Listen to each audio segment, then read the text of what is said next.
All right, everyone, welcome back to Midnight Movies. I am your co-host, Cody. And I'm the other co-host, Nikki. For half a second, I thought you were going to be like, and I'm your other co-host, also Cody. Also Cody. And I'm Cody, too. I've cloned myself today.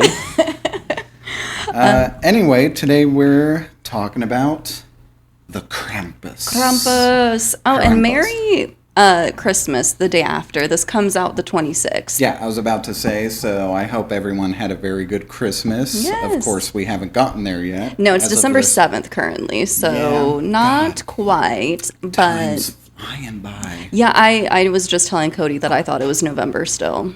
I mean, it not. still kind of feels like December. I like how you said we're like in the middle of December, but it's only the 7th.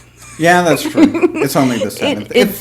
It feels like the middle of December. That's the problem. Definitely does. But yeah, I hope everyone had a wonderful Christmas and you did and got and gave everything you wanted to. Yep, hopefully. So, And if you don't celebrate Christmas, happy holidays to everyone. Yeah, I just hope you had a great day off. Hopefully you had, hopefully. Hopefully. I know some places are still open on Christmas. I think a lot of places nowadays are like strictly no Christmas. So that's good. But who knows? So, but yeah, as of this recording, we're still early December. But you guys will hear this after Christmas. Right after. So little Christmas surprise. We're going to preview it very early. Nothing's really going to come of it right now because I have to figure out the technicalities of it. But we got ourselves a camera. Yes. We're going to be live. On we're gonna air. Come at you live. We're doing it live. It's going to be awesome. I have to figure out how the recording's going to go with the audio from the mics, the syncing up, and I don't want to put too much on Jade's shoulders right now. Yeah. Because then that's going to be editing audio and video. So we'll figure out the technicalities, but look forward to that. It's now official, and that opens up a whole lot of different ideas that I'm going to have for future content that we're going to put out. So. It's going to be so much fun. I'm so excited. You were like, I have a surprise. And I was like, oh, and then you pulled out the camera. I pulled out a camera, and I was just like, fucking look at this. It's exciting. This is good stuff. But anyway, so we'll get into it. Krampus, directed by Michael Dougherty. I think that's how you pronounce his name. I want to apologize from the last episode. I believe I mispronounced his last name. I can't remember how I said it. It was like Dougherty is what I think I pronounced it, or something like that. It's okay. I don't remember. And if you do, I'm sorry we offended you. I know. I'm sorry Cody offended you. I know, Michael, you're listening to this. Yeah. I know you're a big fan. Number one fan right there. He's like, man, I love midnight movies. Better than Dead Meat. Like, they're so great. They're so great. Endorsement. Anyway, how familiar are you with this director? Have you seen any of his other movies? Well, he did Trick or Treat, right? Yep, the one from 2007. And I love that movie. I feel like it's the epitome of what a Halloween movie should be. It's like fun, it's silly, it's gory. It has everything that you want in it, and I love how it's kind of like anthology, like you know, it's all in the same town on the same night. All the stories kind of interconnect in certain ways here and there. I actually did not know that he directed this because I saw this Krampus, I think last year for the first time, or maybe the year before. I always think it's just been a year, but it's really been like 3. But I watched this in the last 5 years, and I didn't know it was the same director. And knowing that, it kind of made me like this a little bit more. Because weirdly, when I went into this, I thought it was supposed to be serious. I don't know why. We'll talk about it, but I think a lot of people had that perception when going into this movie at first. I think the concept of horror comedy, even though it's been around for like a long time, I think people have a hard time grasping that idea. It's hard to do. I feel like not a lot of people do it right. Yeah, there's very few directors out there. Sam Raimi's one of them that I think balances the horror and comedy very well. It's just that there's a lot of shit horror comedies out there. Yeah. So. And then there's a lot of horror movies where it's like super like B-rated, and it's just like more unintentional comedy. Exactly. Like it's unintentionally bad that it's funny, and those are the movies that I usually will like enjoy and watch because I love a good laugh at people who are trying to be serious and they're just not. Okay, Windows Update. We'll wait another hour. Sorry about that. Windows Update pop up. But yeah, so with this, I kind of thought it was one of those movies that was trying to be serious, but just ended up being like dumb. Yeah. But then this rewatch that I did now, I was like, oh wait, this is actually kind of silly. And, yeah, it's supposed to be. I think once you get into your mind that the comedy is very intentional, it's supposed to be silly and a little bit over the top. You can kind of go along with it and get on top of it. Yeah. I have a kind of funny story that goes on with this movie. So I didn't see this movie until maybe about 4 years after it came out. Okay. But when it came out, I was living with my sister at the time. And she was dating some guy. I can't even remember what his name was. But they went and saw this movie. And I just remember being in my room and overhearing, like, the guy she was dating, like, on his phone to his mom, I think, talking about the movie. And my God, this guy had no coherent thought. Like, while he was watching the movie, he was on the phone? No. They saw it in theaters. This was after they came afterwards, back. And was but, like, he was trying to describe the movie, and, like, if I tried to go based off of what he was describing, I couldn't tell you what this movie was about. It was very incoherent. It's just like, yeah, it was kind of dumb, and this didn't make sense. It was just dumb, and I didn't There's like get a gingerbread man at some point. I don't know. Some fucking dog, giant dog, giant Jack in the Box man. I don't know. Dude, the Jack in the Box was scary as hell. Yeah, we'll talk about that, but that's actually I put in here like fucking terrifying. Yeah, I think I put like that. Yeah, my last note was that Jack in the Box underline. Legitimately terrifying. There's actually some legitimately scary things in this movie, despite the fact it's PG-13. I don't think we really mentioned that right now, but like, yeah, we haven't. This is one of the examples. I think we talked in a different episode. It might have been our horror trivia, but I think so. Doing PG-13 horror doesn't always work out. I was just about to say that too. But there's like a few instances where I feel like it works very well. They hit it just right. I feel like they do it very well here. I think so too, because yeah, I mean, I didn't feel like I was really missing anything, like any like gore or blood or anything like that, or any more action. Like it gave what it gave, and it was good. It was giving. Goodness. That doesn't translate well on audio. No, what we just did. We did the meme where we hold up our fingers like sassy, and just it's giving. It's giving. But it is, and I enjoyed it. I hear my boyfriend, one of the guys he works with, says that this is his favorite holiday movie. That makes sense. Yeah. This was for a couple of years, like, on rotation that I would watch. I watched it for the first time in 2019, kind of on a whim. Like, for the longest time, I was just like, it kind of looks dumb. Like, that's the thing. It does kind of look dumb. Like, just seeing the trailers, I was just like, I don't know about this. I'll probably skip it. But, like, people kept talking about it. I keep seeing, like, good reviews. So just one, like, early December in 2019, I was like, all right, fine, I'll put it in. And then, like, I instantly, like, connected with it, really enjoyed it. You said I really resonated it. I know, it really connected with me. Man, I relate so much with Toni Collette. You said really that happened to me in 2002. The same situation. It did. I ripped up a note and summoned the Krampus. But no, I remember also showing it to my ex-girlfriend at the time, and she loved it, which was surprising. She wasn't like the hugest horror fan. She mainly watched them because like I watched them. Yeah. But like she loved this, and so for a couple of years there, we kind of had this on rotation every kind of like, a little tradition. Yeah, kind of a little bit of a tradition. We'd have it on as we make cookies. So. Ooh, that sounds nice. But yeah, Michael Dougherty, He is unintentionally a director that I've seen every single one of his films. Really? Granted, he's only directed 3 movies. I was like, I hope there's not a lot. But I mean, not hope, but like, I assumed there wasn't a lot. But knowing you, there could have been 20, and you would have seen all of them. The only other movie he's credited for directing was Godzilla King of the Monsters in 2019. Oh. You know what? We should do some Godzilla movies, because I've never seen any of them. Let's not do a ranking of that, because there's like 30 Godzilla movies. No, we will not do a ranking. We'd be here for 5 hours.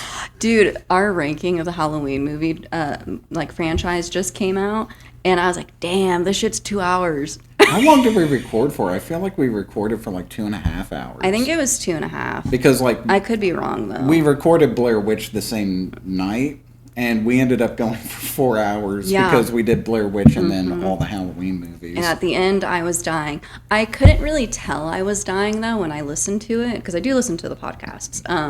And at the end, I was like, I still sound chipper. Like, I'm doing a good job, but I feel like in person, if you saw me, you would be like, oh, she's dead. It's a good thing that you listen to them, because I don't. I can't stand the sound of my own voice. Yeah, like whenever I caught that... the Blair Witch Project, I think it was, that it just cut off like 30 minutes of content. Yeah, that was kind of my bad. Like, I should have paid attention to that when I was uploading. I just figured, like, oh, wow, I didn't know there was that much background shit going on that we had to cut it down to there. Which, it's still on iTunes up at 57 minutes. I don't know what's going on there. It might just be permanently that, so... If you guys want to listen to that full episode, Spotify, YouTube, it's still up there. Yeah, and like I said, like if you don't have Spotify, at least it's on YouTube. Yeah, so. It's on YouTube for freezies. You should follow us on YouTube. You should subscribe. Smash that like button. Smash that like-in. that like-in. The lycanthrope. You should smash that lycanthrope. Yes, do that. And then comment that you did it. I know, right? Like I smashed that werewolf. I'm coming after you next, Nosferatu. Yeah. Look out. Anyways. We've lost the plot. We're talking about Krampus. The budget, $15 million. Very low budget. You can't really tell when watching the movie. No, because it's a lot of practical effects. It is. And I was just like realizing that a lot of movies that I think have a ton of CGI in it really doesn't. And it's just good practical effects. Yeah, I know. It's a rare instance nowadays. I mean, this movie's 10 years old. Yes. Granted. But, like, even for the time, this much practical effects in a horror movie and your budget is still, like, under $30 million, that's impressive. That's some good shit. And, like, as good as this movie looks, like... Absolute cinema. I was going to say, are you doing this? You raised your hands. The box office was $61.5 million. Yeah, it did fairly well for itself. Oh, yeah. Then again, when you have a low budget, you kind of... I mean, that's why horror movies are made mostly. They're very low budget, so that way you can have a big return for profit. You have nowhere to go but up. And then you make 50 million sequels, although this movie has no sequel. Yeah, I needed to make sure that we were doing this one because there's a bunch of movies that have Krampus in the title, and I wanted to make sure. Just keep a lookout for that, people. There are a lot of, like, low-budget Krampus movies that, like, release straight to streaming, straight to DVD, and they're basically taking the name Krampus and just putting it as, like, just your typical movie monster. Yeah. They have nothing to do with this movie. No, it's not sequels or prequels or anything like that. This is the only one that they made. No. And I'm actually surprised because so many times we see that where Hollywood will get a movie, it does really well, and they're like, sequel. Yeah, that's true. But then again, like, Trick or Treat also did not get a sequel, despite the fact that the director keeps talking about he's going to make it. I was going to say, isn't he talking about making one? Yeah, he's been talking about that since the first one came out, and nothing has come of it yet. Hopefully. I would like to see a sequel to Trick or Treat. Sam is such a great new character to add to, like, you would think he's very, like, he would be in the pantheons with, like, Freddy, Jason, Chucky, but, like, no, it's just the one movie. But he's got such an iconic look. He does, and I feel like he's like, sorry, we're talking about a different movie now. This is our Trick or Treat episode. Yeah, sorry. But no, like, I feel like he is well, some people treat him, I would treat him at the same level as like Ghostface and Freddy and Jason and all of that. Mm-hmm. I think he's in the same realm, but it kind of sucks because he only has one movie. Yeah, I feel like I'm not quite there yet. It's like I need more. I need more movies with him. He's there for me. Love you, Sam. He's in my heart. My room is decorated with a bunch of Sam toys. It's not, but whenever... I was going to say, whenever we get to the alien ranking, spoiler, we're doing that soon. I think it's like 3 episodes away. Mm-hmm. Get ready for that because, boy, I got some opinions. Ooh, dude, that one's going to be like 3 hours long. Probably. It could be 3 hours long just talking about Alien Covenant alone. Oh, yeah. Or Alien vs. ones? Predator Requiem. Dude, I have a whole notes of just for the black goo. Girl, I'm going to rip those movies a new asshole. Let me tell you. Dude, I'm so We're past the 30-second mark, so we can curse. Yeah, we have already been cursing. No, me and Cody are probably going to have like a huge debate. Yeah. So get ready for that. Get excited. But Nikki and I are Alien fans, so of course we're going to rip it to shreds. Love it. I'm going to boast about it, and you're going to rip it to shreds. Oh, yeah. Oh, yeah. But I do have Alien home decor. Because I love it. I used to have some. I used to have like a NECA figure of the Xenomorph. The Xenomorph. Yeah. I lost it in my apartment fire. Everything goes. Everything goes. Oh, no. Anyway, we'll get back on track with Krampus here. Krampus. Jade, you can cut all that out if you want. Like. Just keep it in. People love it. I think. Content. I don't know. Comment down below if you like this. If you like our tangents, they're like, shut the hell up. But we kind of gave some of our general thoughts. We like this movie. It's good. It's pretty good. It's nothing like. It's not groundbreaking. I was just gonna say nothing groundbreaking, but I mean, it's a good holiday horror Christmas comedy. I mean, one of the things that I really appreciate about this, it is a horror comedy set at Christmas, but it is not mean-spirited. No. If that makes sense. Like, typically in a movie like this, you'll just have, like, the characters bickering back and forth throughout the entire movie, and it's like everyone hates each other, especially under the conditions this family goes through. But that's not really it. It's more about, like, this family coming together and, like... It really is. Loving each other. Yeah. So. It's about... It's about family. Well, and that's really what's so powerful about it. That's a meme, guys, from one of the Star Wars movies. But it's true. Like, it really is, like, nicely spirited. Like... It's about your family coming together and what the true spirit of Christmas is. It's not about the gifts. Although that doesn't hurt. It's about fighting for your life. It's about fighting against a giant goated demon. Goated. He's the goat. Literally goated. But no, this is a pretty stacked cast. Like, we have some heavy hitters. We got Toni Collette in here. Toni Collette. I was like, is this Hereditary?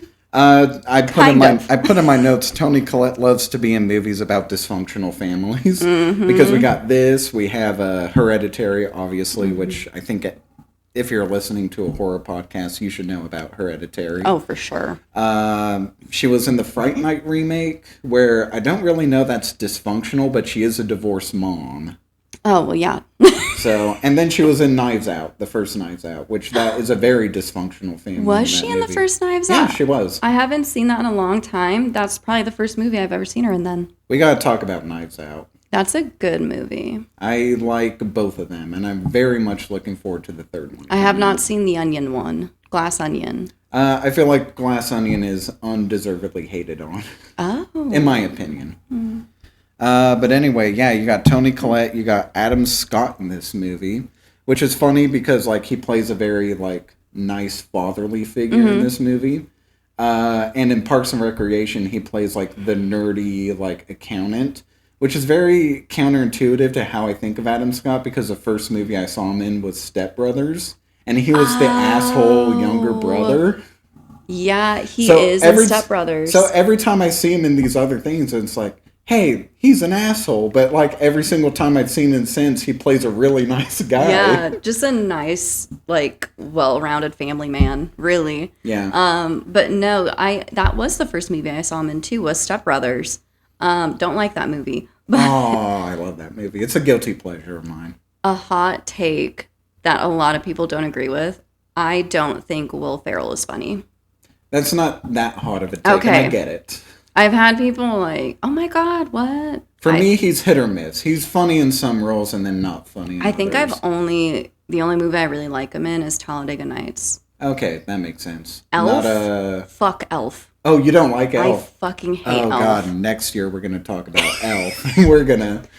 Bro. we're gonna like exchange hands over that. Oh yeah, because I hate it so much. But what was I talking about? We're talking about Adam Scott, not Will Ferrell. But Adam Scott, I watched Parks and Rec. I watched it through like once or twice, not as much as I watched The Office, because I feel like it's like hand in hand. You either like one or the other more. Yeah, I'm more of a Parks and Rec guy myself. Not that I don't like The Office. It's just I connect more with the humor in Parks and Rec than I do with The Office. I get that.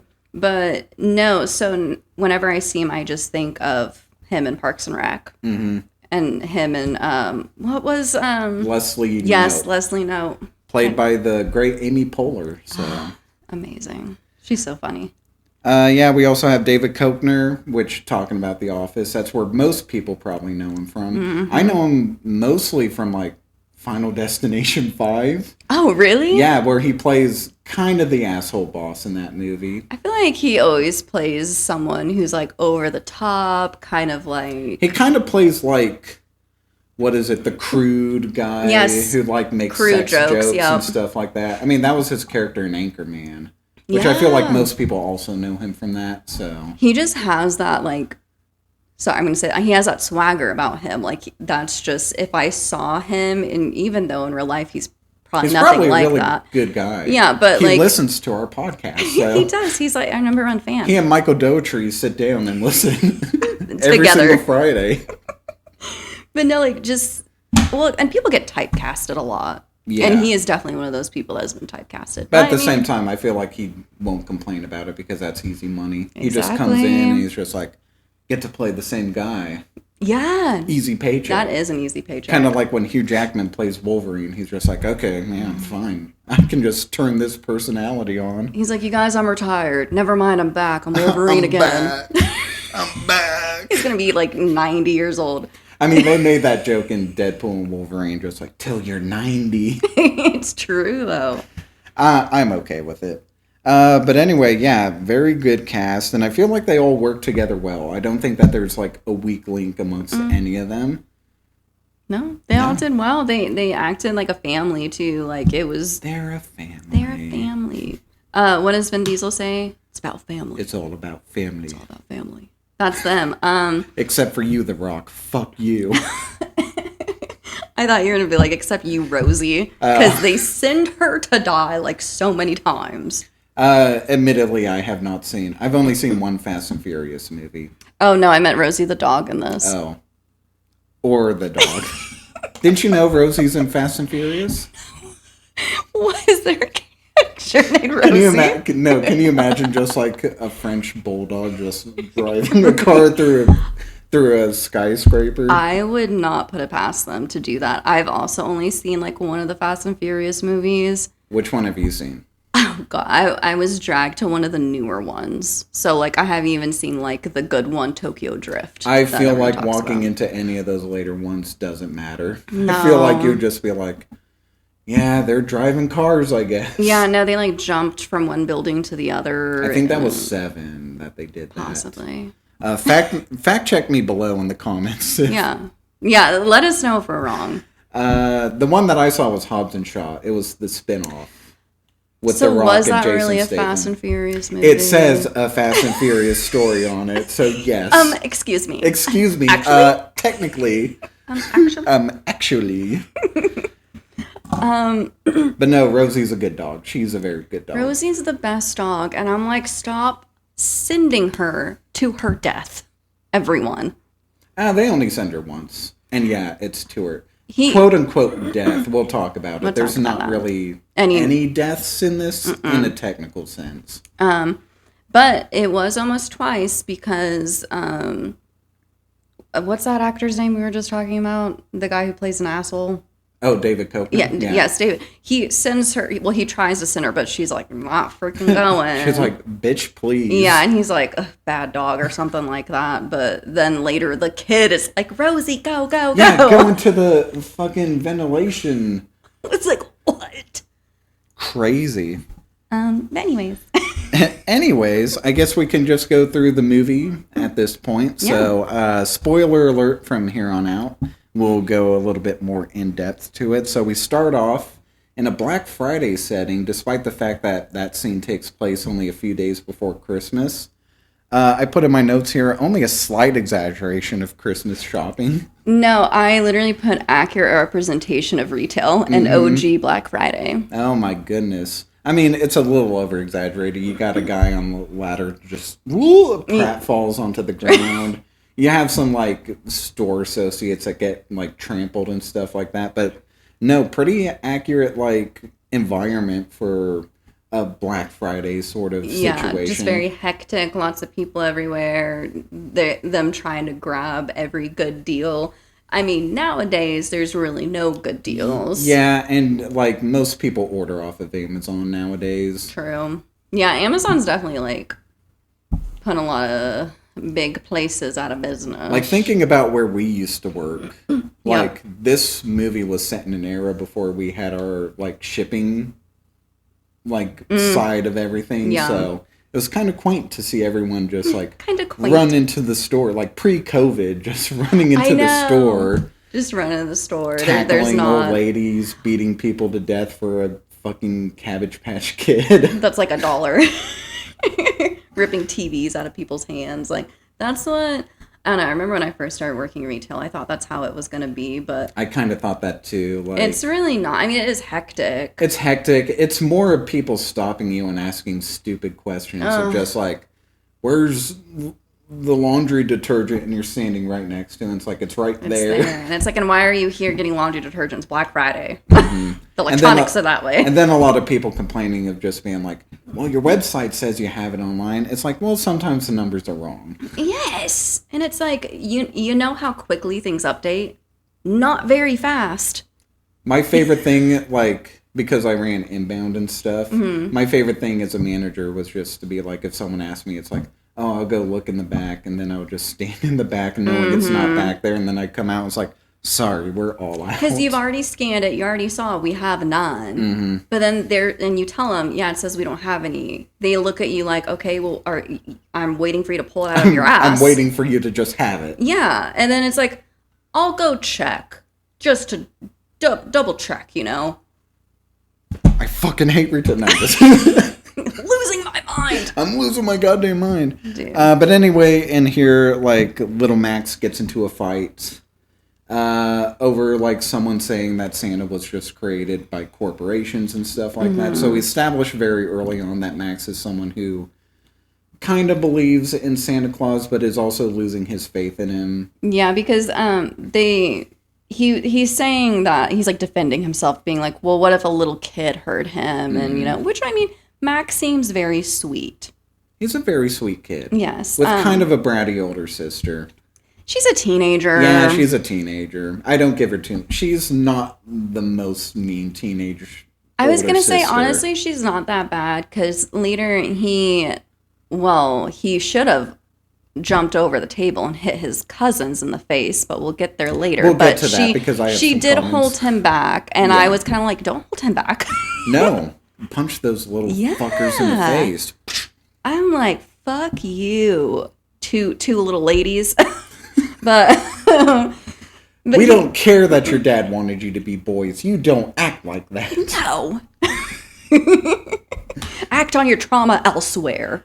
But, like, in these opening shots, we get, like, a little bit of foreshadowing of what's to come. Like, playing on the TV, they're playing A Christmas Carol.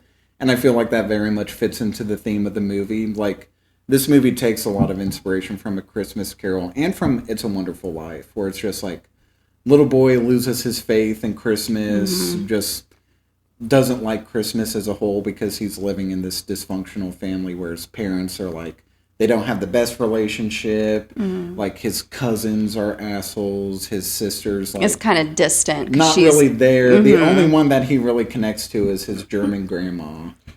Yes. And so, like, you're setting up early here of just him being like, bah humbug, like, I hate the Christmas, like, time. And then he gets visited by the Krampus. The Krampus. Because, like, this is very true, though. I mean, and I feel like this is in a lot of Christmas movies because this is very true to life, is that people can get insane during the holidays. Oh, yeah. And I think it's just because the stress and family and... It's so weird that we're all like that when technically this time should be like, we should be stress-free. We should, and it like, should be out a of happy any time of the year, this should be the least stressful. But it's not. And it never is. And it just sucks. And the fact that people feel like they need to entertain family who are toxic. I'm sorry if you had to do that. Ladies and gentlemen, it's okay to cut out toxic family members. It really is. And it's hard. Being someone who has done that before, it's hard. And I remember the first year I did it, I was a huge bitch to literally everyone. But I grew out of it, and now I've made some connections back with my family. Not all of them, but, I mean, sometimes you just need a break, and it's okay. And for people out there who want a break but aren't financially able to do that or emotionally able to do that, I'm sorry. I feel for you. I'm sending good vibes to you. Yeah. Because that sucks. It very much does. I've been in those stressful situations. I've been very fortunate to have a very loving, caring family. Like, I haven't cut anyone out of my life, so we all generally get along. But I mean, awesome. And there are people out there who have amazing family dynamics and relationships, and good for you. No, I'm just kidding. Good for you. Oh, good for you. Good for fucking you. Get the fuck out of here with that. Turn off our podcast. No, don't do that. No, don't do that. Keep listening. Please. If you don't want to listen to us, just have it on in the background. Yeah, that's totally fine. We need to get them views. But yeah, so their family is visiting for the holidays, and it's more the mom's sister than anything. Well, it's supposed to be just the mom's sister and her family, but here comes the aunt. Aunt Dorothy. I actually put in here, we all need an Aunt Dorothy in our lives. Honestly, Aunt Dorothy didn't seem too terrible. No, she's just kind of sarcastic. And once Tony Collette is like, hey, get the fuck out of my kitchen, but she says in a very nice, like, suburban mom way. Kind of nicely, politely just be like, get the fuck over there. Yeah. She shuts up. She does give the kids alcohol later, but she shuts up. I love that moment. It's just like, come on, kids. I'm going to show you how to make like peppermint schnapps. Peppermint schnapps, yeah. That's a very good line. And I love how she actually gives one of the kids alcohol. She said, sure, go ahead. Take a sip. Go ahead, drink it. Don't tell your father. Tells a stupid cousin, the one that throughout the entire movie just has a blank stare on his face and his mouth is open. The dumbest little look on his face, yeah. Because, okay, the family that comes in is Toni Collette's sister. Which the husband is David Koechner. And then their two teenage daughters. Yeah. Twins, I think, question mark? I think they're supposed to be twins. I know that the actresses in real life are real sisters, but I don't know if they're twins or not. They kind of behave like twins. They really do, but maybe they're just close in age. And then their brother, who, like we said, kind of has this blank, dead look in his eyes. Kind of reminded me of the fat kid from Trick or Treat. Trick or Treat, yeah. Yes. It's because of the curly hair. It's because of the curly hair. I actually had to look up to see if it was the same actor. It's not. At first, I paused to look at him, and I was like, I don't think that's him. It wouldn't be because, that was 8 years later. He would have been much more grown. But for a second there, I thought it was the same actor. Yeah. It's like, oh, they got the kid from Trick or Treat. I was like, no, it's not the same. Yeah, it's not the same actually, kid. Never mind. And then they have a baby sister. Oh yeah, the little baby that they initially forgot into the car. Yes. And then the rest of us kind of forget that this baby exists throughout the entire movie. Well, apparently one of the notes on one of the first test audience cut screenings down on the baby crying. Yeah. Yeah. Which thank God. Because the baby does cry, I think, like... A few times. Maybe twice in the movie, and each time I'm like, oh my god, they had a crazy annoying baby cry. Yeah, that's true. So they kind of balance it out. I felt like it was more annoying than any baby cry I've ever heard. But well, you kind of got to get it in there. If you only have one or two, you got to make it annoying as fuck. I was like, damn. But I'm glad they cut out the rest of it. Yeah, I don't think I would have enjoyed this movie if it was like even like a half an hour's worth of baby crying. No, I would have turned this off. And then, of course, that's where we get Rosie as well. Rosie, the Rosie family dog. is that dog. They literally brought their entire family. Yeah, they brought everybody. Like the dog, the family dog. I mean... They brought their fucking Hummer, which apparently shakes the entire neighborhood when it runs up. Okay. I thought that was pretty funny, just a house shaking, and you see Adam Scott, like, just pouring alcohol, and he's like... Boy, here it comes. He's like, I'm getting ready. Because, yeah, he just has his mom there who's just speaks German. So she's just chilling. Which I'm glad that they established early on because Krampus is a German, folklore figure. So it's like you got to establish that kind of connection because it would feel weird if it was just like strictly an American family and then there's like no real connection to a German heritage. And Krampus is just here for some reason. Yeah, no Krampus one knows. just rolls up on a random American family. So it's good that they're just like, they thought about it. And I remember when I first watched this movie, I was like, Adam Scott doesn't seem all that German. So it's like, how are they related? But then like throughout the movie, it's like he speaks German and like kind of speaks it very well. So it's just like, oh yeah, he is German. I wish that he would have spoken it more. I wish he had kind of an accent. Yeah, I don't know, something like I needed them to like talk to his mom more in German, say like a couple of words or something, but like each time, because his mom is speaking to them in German the majority of the time, and they're speaking back to her in English. That's true. And I'm like, I want like a little... You got to keep in mind, though, American audiences don't like to read subtitles. Oh, I know. And I am one of those people who I need to have subtitles on, or I can't hear. I don't need subtitles, but I prefer subtitles for foreign films more than, like, listening to a dub. Because, like... Oh, yeah. No, I don't Usually dubs over foreign films are terrible. So it's like, I'd rather listen to this in the original, like, language. Yeah. With anime and stuff, it depends on the anime. A lot of older animes have very good dubs. I feel like Studio Ghibli does very good with their dubbing over that. Yeah, because you don't really watch anime, really. No, not really. Like, I'm not opposed to it. It's just I don't go out of my way to watch it. Yeah. Me and my Naruto Christmas Yeah, I know. You got a Naruto. I mean, I got my Spider-Man Into the Spider-Verse shirt on. Very Christmassy.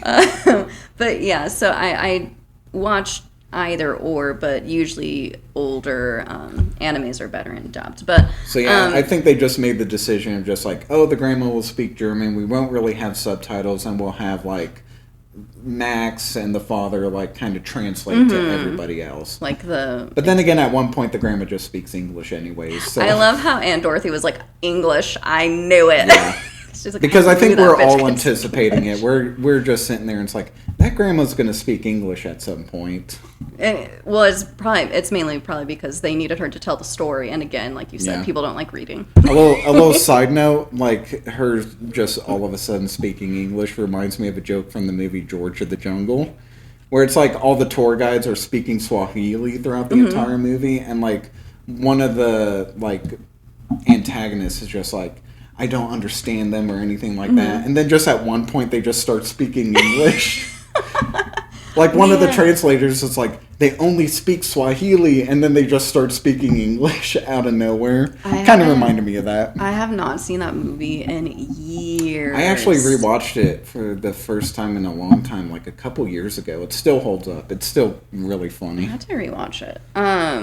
But yeah, so we get introduced to the whole family. You know, everyone's coming in. Everyone's bickering and arguing. Everyone's kind of at each other's throats. Oh, and I was going to ask this too. I have never seen in full length National Lampoon's Christmas Vacation. Oh, you haven't? Okay. I haven't. Maybe we'll do that next year. But is this kind of like reminiscent of it? David kind of like a nod. We'll talk about more with where David Koechner's like character goes, but he reminds me a lot of Cousin Eddie from National Lampoon's Christmas Vacation. No, I got the same vibe, and I swear they had, like, when they arrived at their house, that, like, they also, like, shook their house or something like that. I would say it feels like National Lampoon's Christmas Vacation, but with an emphasis more on the kids rather than Clark Griswold. So definitely. It has that same vibe. And like I said, I haven't seen it in its entirety. I've seen scenes and bits and pieces.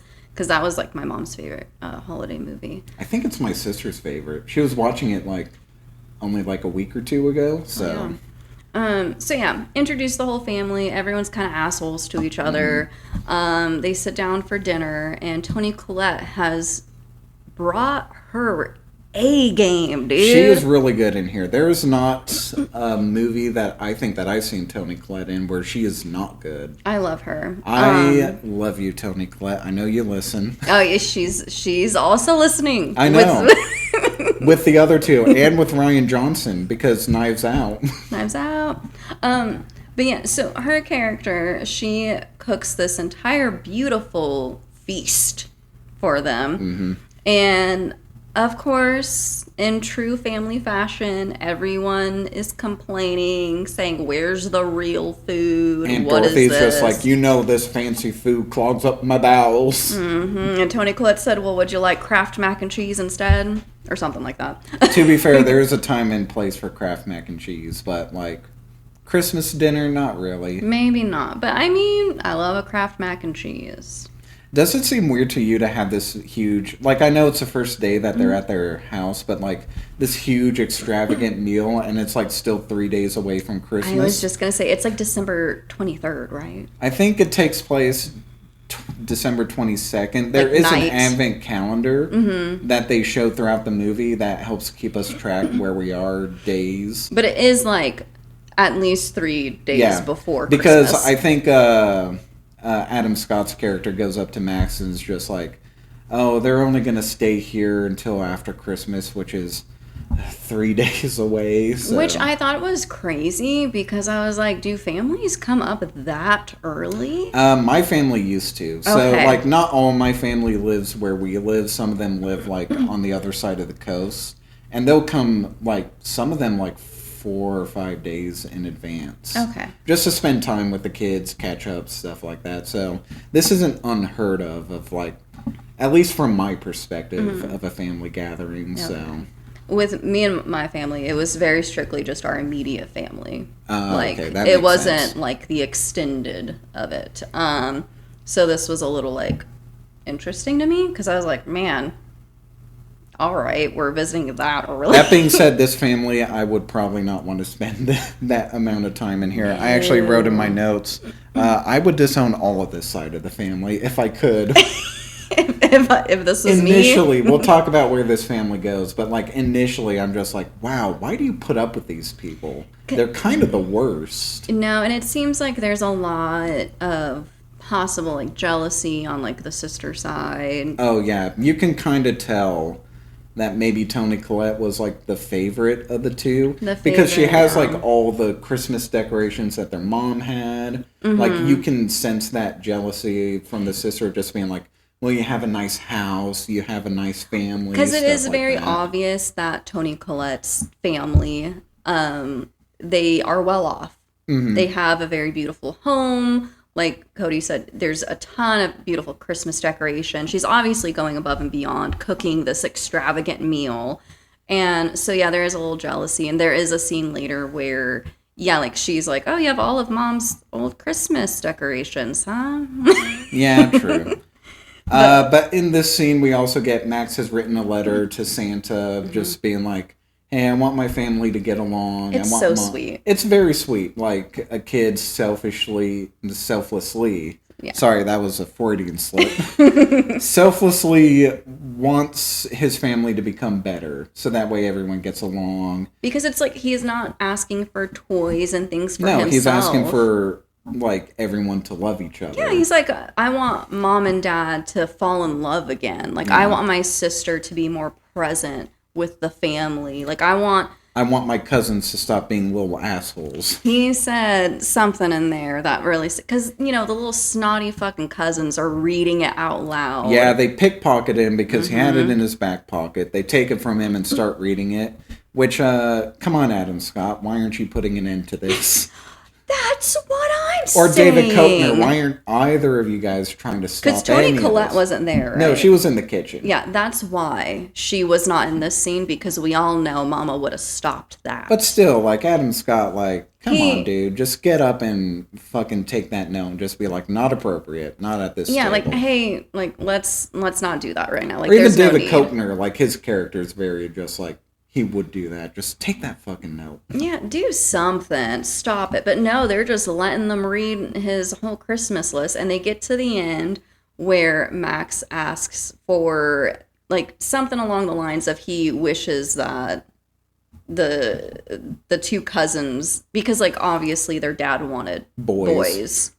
And I kind of like that line of just like, screw you, our dad doesn't want us to be boys. Yeah. When clearly they do. I mean, their names are like Stevie and Justin or something like that.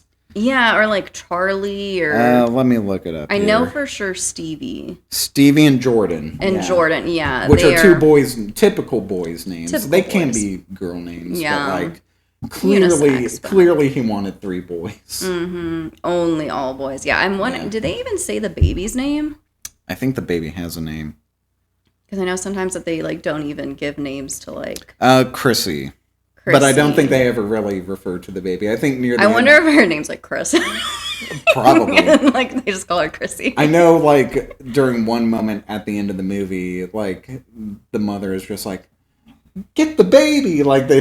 No, they like almost never actually say Chris. That's why I was like, dude. Yeah, they almost never say this baby's name, which is fine. It's a baby, whatever. It doesn't have a character arc in this movie. Exactly, she's just there. She's just a baby. But during this, Max is wanting to rip that note out from their hands. Oh, he wants to go full on like he did at the.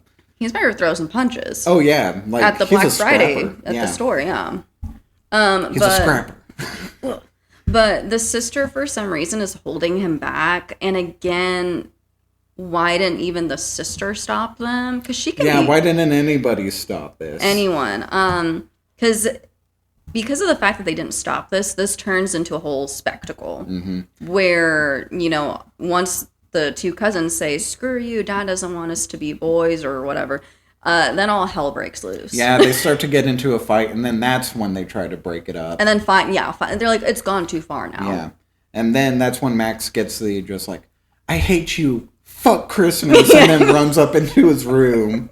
Fuck you and everything about Christmas. Fuck you and the horse you rode in on, Santa. And then he's doomed the whole family. Yeah. So he takes the letter that he wrote to Santa. Initially, it seems like he's going to mail it because he got like a little inspirational like talk from his father to just be like, hey, family sometimes sucks, but deal with it. But yeah, that's really what it was. It's like, deal with it now and then pay for it later in therapy. So it's going to be all right. But anyway, it seems like he's going to mail it, but then at the last second, he rips it up, throws it out the window. It gets flung into the air, and that's what brings on the Krampus. Pretty good pacing. I wrote in here 25 minutes in is when we get our first glimpse of Krampus. Was it 25 minutes in? I looked at the clock specifically. 25 minutes, we get our first look at Krampus. Oh, yeah. Because, like, the note flies out the window, and that brings in a massive blizzard out of nowhere. Huge. Okay, and then can we talk about... So... The huge snowman? Blizzard comes in. Well, okay, that was and how no one's concerned about it. Like, Max is just like, hey, Mom, there's a snowman out here. None of us built it. And the mom's just like, yeah, whatever, Max. It's like, you're not concerned about that? No one in this family built that, and it's just there? And it's, like, right outside the house. I mean, I guess at first, like, that would have not bothered me too much. It would have bothered me. I would be like, who the fuck made that? I guess depending on how, like, close it was to the house. It seemed pretty close. Yeah, it seemed like it was right out in the front yard. I don't think they went out and looked. Was the thing. Yeah, I guess so. So I feel like if Max was like, yo, it's like literally in our property. It's literally in our yard. It's right there. then I'd be like, wait, hold up, huh? But him just be like, there's a snowman outside. I'd be like, yeah, big fucking whoop. I'm just like, nobody's concerned about this. And even more absurd, like, a delivery person comes and drops off a package, but then there's a big sack of just toys right there. And they're just like, okay, let's bring it inside. Let's not ask any questions. The oldest looking sack I've ever seen. It looks like your typical Santa, like, sack. A sack made in the 1700s. Like, by the way, I will refrain from using the phrase Santa's sack ever again. It's Santa's sack. But it is. And so, and also this delivery guy, shout out to him. What a hero. For working in these weather conditions. It was a DHL too. You want to catch Amazon doing that? Oh, hell no.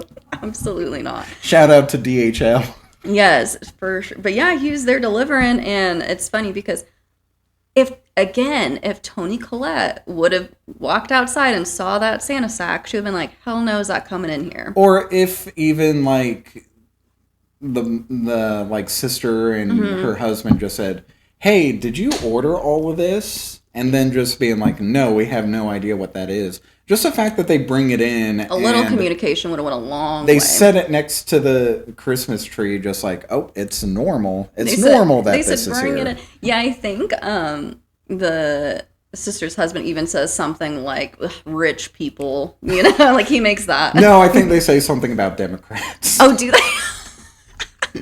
Which, yeah, this family is very Republican coded. For sure. Avoiding politics here, but yeah, they kind of feel like your typical like. Yeah, we'll just leave it at that. But yeah, they make a slight comment and just be like Democrats or something like that. So yeah, they bring this in, and of course, while this blizzard's going, teenage girl runs downstairs. Oh yeah, her hormones. She's like, I need to see my boyfriend. She said he hasn't messaged back. Like, he hasn't messaged back in like an hour. I can't. Your eyes just went across. Yeah, I know. I loved that. That joke's not going to translate well on the podcast. Not until we get video up on here. And then the craziest thing happens next. They let her go out in this blizzard. I get it for plot reasons, but just like, I like this movie. Yes. But some of the decisions that these characters, like sometimes they make smart decisions, and then sometimes they do this. Or just like, let's let our 15 or 16-year-old daughter go out in this like fucking blizzard to go see her boyfriend. Who cares? By herself. Mm-hmm. Like, and it's just a couple blocks away, or like a block away, she says. Or like somewhere down the street or something like that. And it's like, baby girl, do you see what it's like outside? No. And they have no power. Like, they can't even see across the street. Like, that's how bad this is. Yeah, I literally wrote in my notes, no boyfriend is worth being in that blizzard. Oh, no boyfriend when you're at 15. Yeah, no 15-year-old dude is worth it at that point. Absolutely not. You think they are. Because when you're that age, they're your whole world and everything. That comes from me, who used to be a 15-year-old boy. No, yeah, same, but not a boy, a girl. Now I'm a 15-year-old man. But not worth it. No. And yeah, she goes out into the blizzard. Yeah. Great. And I love how they're like, you have an hour. I thought this bitch was just down the block. Oh, they did say an hour. At first I thought they were just like, be back before dark or something like that. No, they said you have an hour. But anyway. Multiple passed. Mm-hmm. Anyway, she goes out into the blizzard, and this is where Krampus shows up. Yep, she is just walking down the street. Strutting. Seeing these houses completely covered in snow, like basically buried. You can't really see anything but white everywhere. Yeah. First of all, why are you even going out in this weather? It's like 20 degrees now, not snowing, and I don't even want to be outside. Yeah, fair, me too. Like in a blizzard, and you're walking, and then it all of a sudden just goes dark. And then Krampus shows up. Krampus. And she's fucked. Pretty much. I'm like, oh, she's pretty dead. Good chase sequence. Krampus is very intimidating here. She, of course, is like trying to run back to the house panicked. just being like, no boyfriend's worth this, despite the fact I should have figured that out 5 minutes ago. Yeah. She gets stuck, though. She comes across the DHL delivery driver, and the dude's inside. He's dead. Frozen to death. I think he's the only real death in this movie. I can't think of, the boyfriend. Like, we'll visit the house later and it's been ransacked, but I take that more as they were taken by Krampus. Yeah. I think that this might have been, and I don't know, it just looks like he's frozen in terror. Yeah. I figured he just got caught in the elements and he kind of froze because, it's very cold. Like, I think later on, Adam Scott and David Koechner go out. And, like, he even makes a point when he gets back. He's like, this is almost frostbite, and I was out for, 4 minutes or something like that. Yeah, and it's like, let's just not ever go outside. Yeah, so I kind of just took it. He kind of froze. Okay. I mean, it's possible that Krampus also, I don't know, fucking gave him a heart attack, I guess. I don't know, because I feel like he had, a look of terror on his face. Yeah. But it could have been Krampus or his elves or something like that kind of got to him. Krampus got a lot of little disgusting little helpers. Yeah, we'll talk about those elves. They're pretty cool. Oh, yeah. But anyway, she hides underneath the truck. Very Jurassic Park, just hiding underneath there with the Krampus just outside creeping around. Yeah, he lands and his hooves you can see. I love the whole Krampus just fucking yeets himself up into the air every once in a while. He's just whoa! Just flies into the air. So agile. I know. But this is where we get our first glimpse of the Jack in the Box man. We don't get in fully, but there is a Jack in the Box there lying next to her, and that's when they get her. Yeah, it just shows the Jack in a Box. It does the the whole typical thing, and then we don't see it, but we hear the pop and her scream. Yeah, and we get an overhead shot of the DHL truck, and just I think it shakes a little bit in taking her, and then she's gone, and then all of a sudden the parents are concerned. Well, because now it's dark, actually nighttime, and she went out during they had all just woken up, it seemed like, so it's been hours. It's been at least 7 hours. Yeah, I was gonna say, I'll be generous and say 5, but it's been at least 7. I'm trying to think of just daylight savings. It would have been if it was early morning, they're just waking up, and if it gets dark around 5 or 6. Yeah. So maybe 7 or 8 hours or something like that. It's been a long freaking time, and Toni Collette seems like she's the only one that's really worried. Yeah, Adam Scott's don't worry. She's with her boyfriend. She's with her 15-year-old boyfriend. What could go wrong? I was if anything, that's even worse if she did make it. But then, what if she didn't? There is a blizzard. I mean, she didn't. She didn't make it, no. She did not. But yeah, he doesn't seem too concerned. This is a weird conversation they have. There he is. Henry. Hi, Henry. Hey, baby. Hey, how are you doing? For those of you listening, this motherfucker somehow got into our fridge and ate a whole rotisserie chicken. A whole ass one. Bones and all, so we're kind of observing him right now, making sure he's good. Poor little Henry. You can't be eating whole chickens. I know. Yeah. Yesterday I looked him in the eye and was stop eating my fucking chicken. Yeah, it was your chicken. Need to go outside? Come on. That's why you're down here. Come on. It was really to say hi to me. Go. Come on. I love dogs. And dogs love me, everyone. Move your fat ass. Come on. I'm just kidding. You're okay. His fat rotisserie chicken ass. God damn. He's shaped like a rotisserie chicken. Built like a baked bean. Kind of. Where were we? Oh, yeah. It's kind of a weird conversation that, Toni Collette and Adam Scott have, because they begin it with just being oh, I'm worried about what's her name? The teenage name. Yeah, Beth. She's I'm worried about Beth. She's been gone. And Adam Scott's just oh, she's fine. She's at her boyfriend's. And then they talk for a little bit more, trying to reconnect.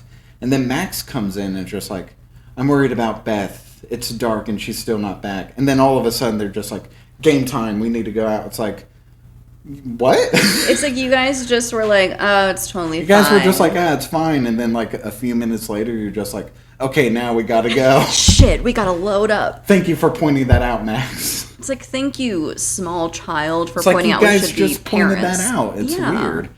But anyway, I like that conversation that they had. They're kind of reconnecting throughout the movie. Like, at the beginning, you get the sense of, like, Adam Scott's very much a businessman. Just, like, on the phone, kind of working through Christmas. Yes, because Toni Collette makes a comment because he answers the phone, and she's like, thought you were off, like, for the holidays. And he's like, well, I'm not going in the office, but I'm still going to get calls. Yeah. He's but like, with duh. no electricity, no phone service, like, he can just connect with his wife. He can actually talk to his family now. And I think we all, in this Christmas time, need to connect with our wives. Connect with your wife Connect today. with your wife. But I don't have a wife. Connect with her. Go get one. Be a better husband. Damn Do it. better. Yeah. What the hell are you doing? But anyway, this is where Adam Scott and David Koechner decide to go out in the Hummer. He's like, oh yeah, we can handle it out here in this Hummer. Which, I got a Hummer. To be fair, when that thing was shaking the house, you can't believe that thing can drive through snow. Oh yeah, no, he was like, we're gonna get through this shit. But they go out into the snow. They go through the boyfriend's house. They bring guns. Like David Koechner brings a shotgun. And I think Adam Scott has like a .44 Magnum or something like that. He's got a pretty big ass gun. Yeah, well, and then Adam had said like something like you brought guns to Christmas or something like that. Which, again, very Republican. I mean, true. It's actually more Midwestern. I feel like a lot of Midwesterns very just like they just bring guns everywhere. Mm-hmm. So yeah, I mean that doesn't surprise me. It kind of, like, that's the kind of character that David Koechner is. It's like, of course he's got guns. Well, yeah, it's like he just seems like someone who would, just have guns. But still, at the same time, what do you expect to find? 15-year-old boyfriend? I mean, true, because at this point, they don't know what's going on, that there is Krampus gone. But again, weird shit's happening, and they do go inside the boyfriend's house and see that it's been, like, ransacked, and that the entire chimney area is like split in two. Big question, and maybe I'm stupid for asking, why does Krampus go after the boyfriend's family? I don't know, because Krampus has obviously went after this whole neighborhood. It seems like, because no one's around. If we follow, like, especially when we learn about the grandma's, like, history with the Krampus, like, it almost seems like Krampus just targets, like, the person who made the wish of just like, I wish they would all go away and stuff like that. So it's like, why is he attacking the rest of the neighborhood? Why does the boyfriend's family suffer? Especially since Beth never makes it to the house. Yeah, I don't think that's a stupid question because I don't know how to answer that, because I was also like, why? Because at first I thought maybe they were kind of like transported, quote unquote, to just like a personal hell of theirs kind of thing, and it's just them being tormented and like no one else is around, even though they are like still in their neighborhood, which when we get to the ending kind of hints at that. But then when they go inside, you can clearly see that he has been in their house, so it's just like, okay, he's so ransacked everything. So that's not the case. I would say narratively I get why it's here. You're introducing them into the supernatural and just being like, something bigger is going on. Because they see like the hoof prints in the snow. Like, obviously, what animal did this? Obviously, like, everything's fucking torn up. There's a gingerbread man stuck to the fridge with a kitchen knife. Which I wrote in my notes here. What did I say? Would have instantly noped out of there at the sight of a gingerbread man pinned to a refrigerator. Pinned to the refrigerator. I've been like, some weird shit went down here. Let me see. So, yeah, again, I don't know why the other houses were attacked. Oh, here's a fun fact I saw. So they CGI'd a lot of the houses. Oh, really? Yeah. And I don't think I knew that. Well... They CGI'd them to look like famous houses. Yeah. Okay, I read up on this a little bit. I knew about it like near the ending of the movie, I guess a little, I mean, we're in spoilers. We're in spoilers. We get to the end and we see all the snow globes of all the houses in there. Apparently, I didn't catch it, but one of them is of the Psycho house. Oh, I think I read that. Like, saw that, like, one of the houses was a Psycho house. One of them is also the Amityville house. I didn't see it, but I heard about that. Yeah. It kind of makes me want to. I haven't had a chance to like rewatch it, but I kind of want to go back and be like, oh, can I point out the Amityville house? Can I point out the Psycho house?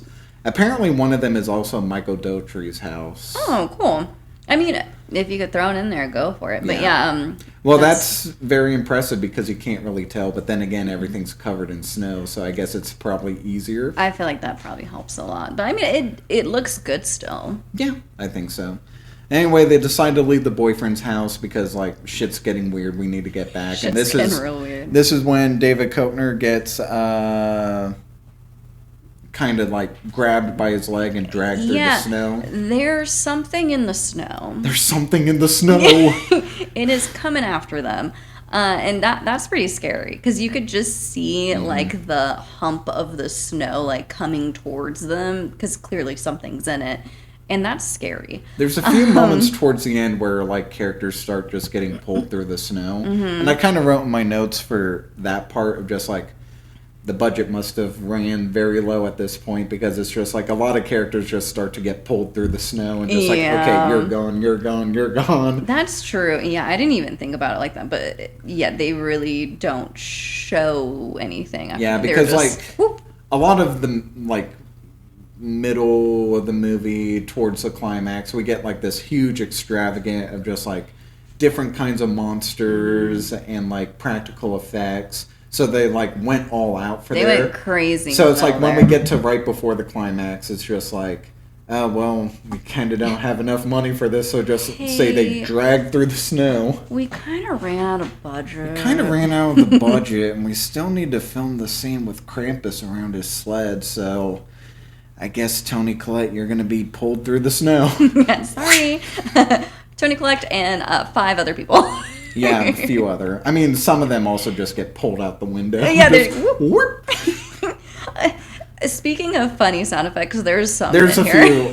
I actually wrote my notes because Aunt Dorothy like gets pulled through the window near the end of the movie, and they have that typical whoop sound effect. And I actually wrote in my notes, yoink sound effect is a bit much.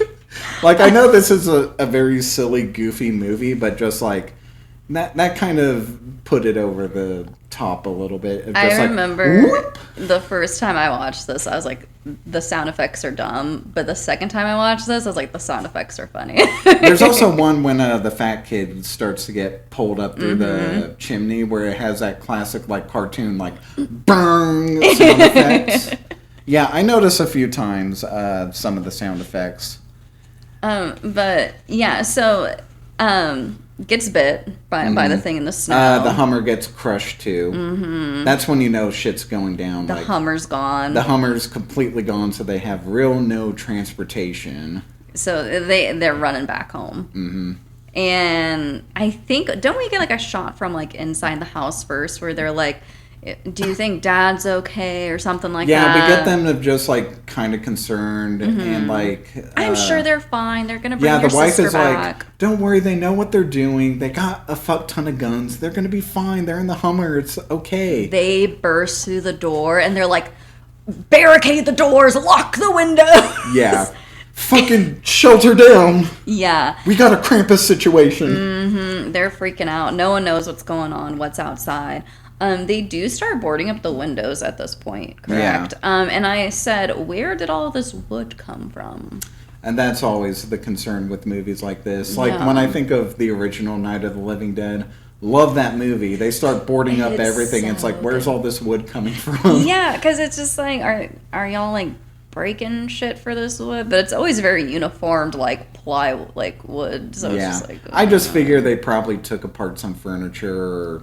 I don't know, like maybe well, no, it doesn't seem like a house that you would do construction on, so maybe not. Maybe they just had some random plywood. And Just laying somewhere. Around. You know your random plywood stash? I mean, you go down to your basement, you got a huge-ass basement, you got a huge pile of plywood over there. It's just there, you guys. It's just a Midwestern thing. Just Midwest things. I mean, we don't have a basement here at this house, but we have plywood in our basement.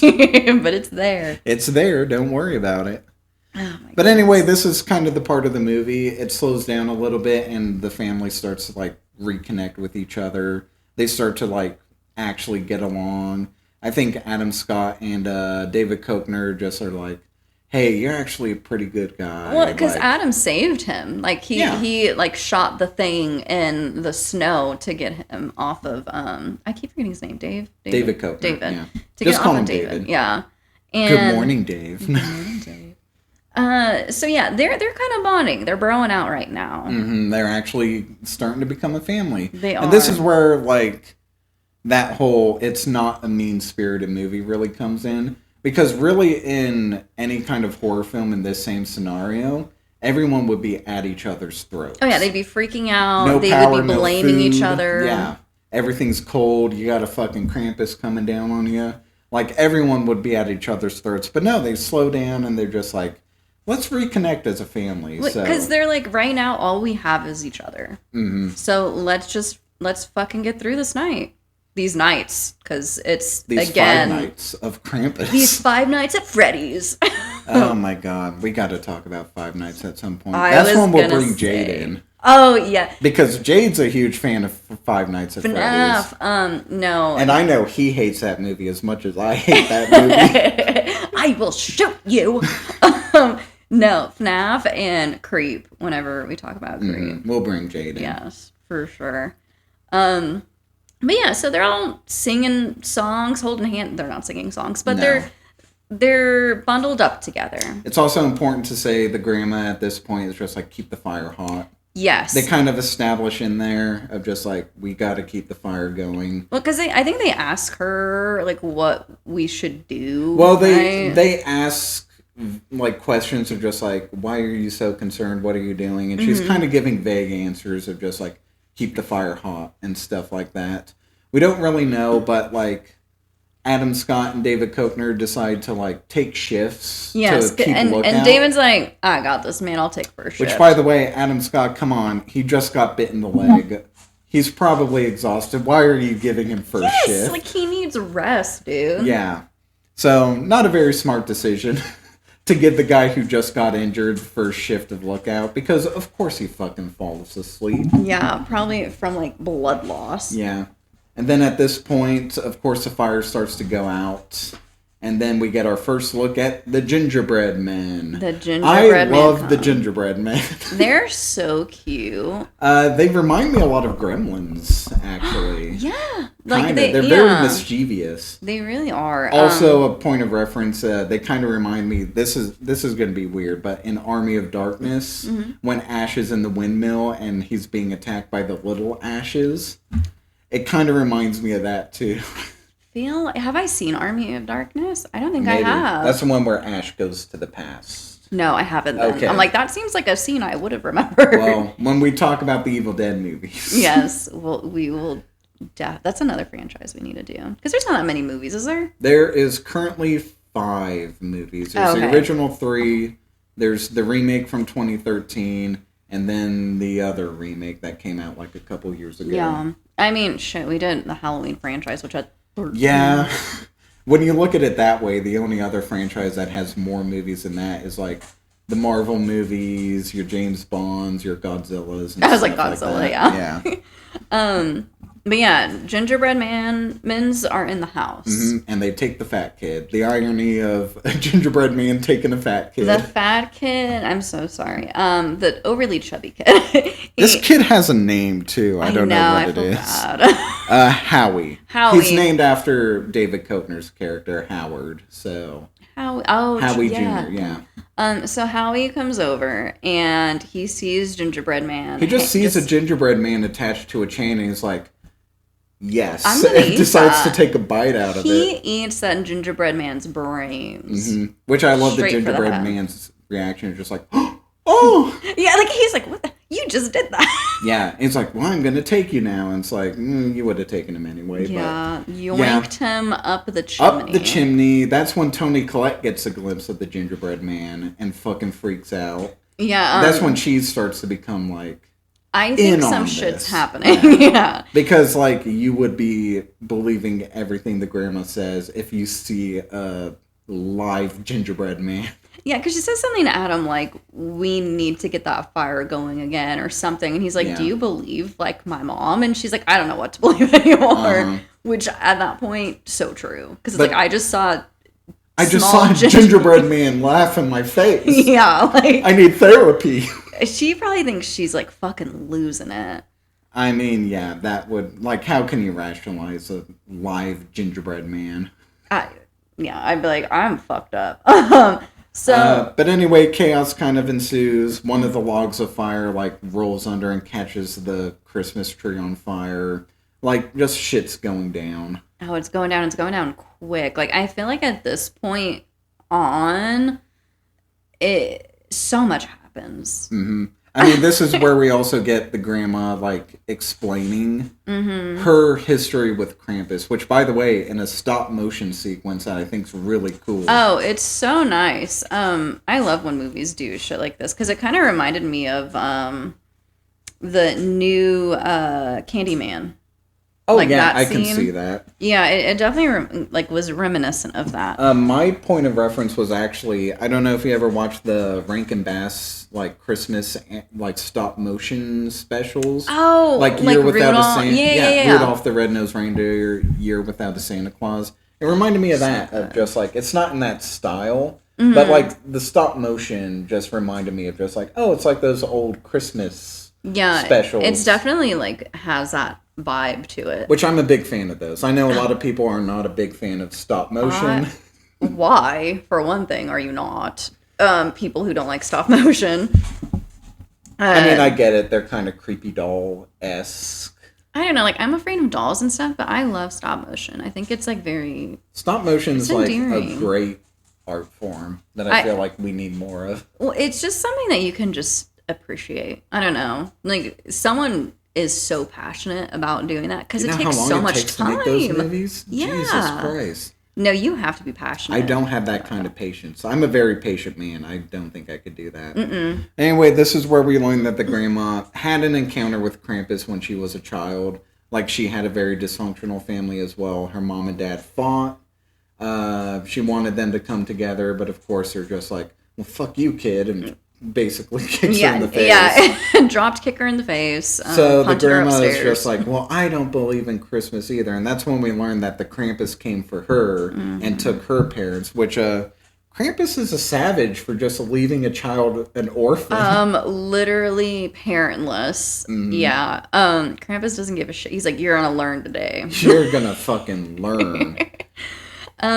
So yeah, she talks about how she doomed her family and how Krampus left her as a lesson. I wrote in my notes here. I wrote in my notes here. Should have told the story of Krampus sooner, Grandma. They could have saved us a lot of time. So true. Like, Grandma, that all that information would have been really nice when the blizzard first started. Like, at the moment where Max is saying, I fucking hate Christmas, I hate it, and stuff like that, you would think Grandma would be like, hey, you better watch what you say. Because, yeah, like, warn the freaking guy. And then not only, like, that night when he says, I hate Christmas, the next day is a blizzard. Just like when you were a little girl. I mean, she starts to prepare, she lights the fire and everything. She still let the teenage daughter go. Yeah, that's true. I feel like Grandma didn't know about that. I hope not, because if she did, like, she's fucked up. I mean, the grandma, when they first go out to, like, find her, does warn Adam Scott, just like, don't go out there. But it's like, you probably should explain a little bit more why he shouldn't go out there. Again, I mean, we wouldn't have had a movie, I know. But like, it's like, maybe they should have, like, gave a better reason why she didn't, tell them. Yeah. Or maybe, like, she... Like, I don't know, it would have been cool if maybe she tried to like warn them, but like in German, but like only like the daughter and the mom were there, and they like couldn't understand her, so they're like, I'm gonna go out anyways. You know what I mean? Yeah.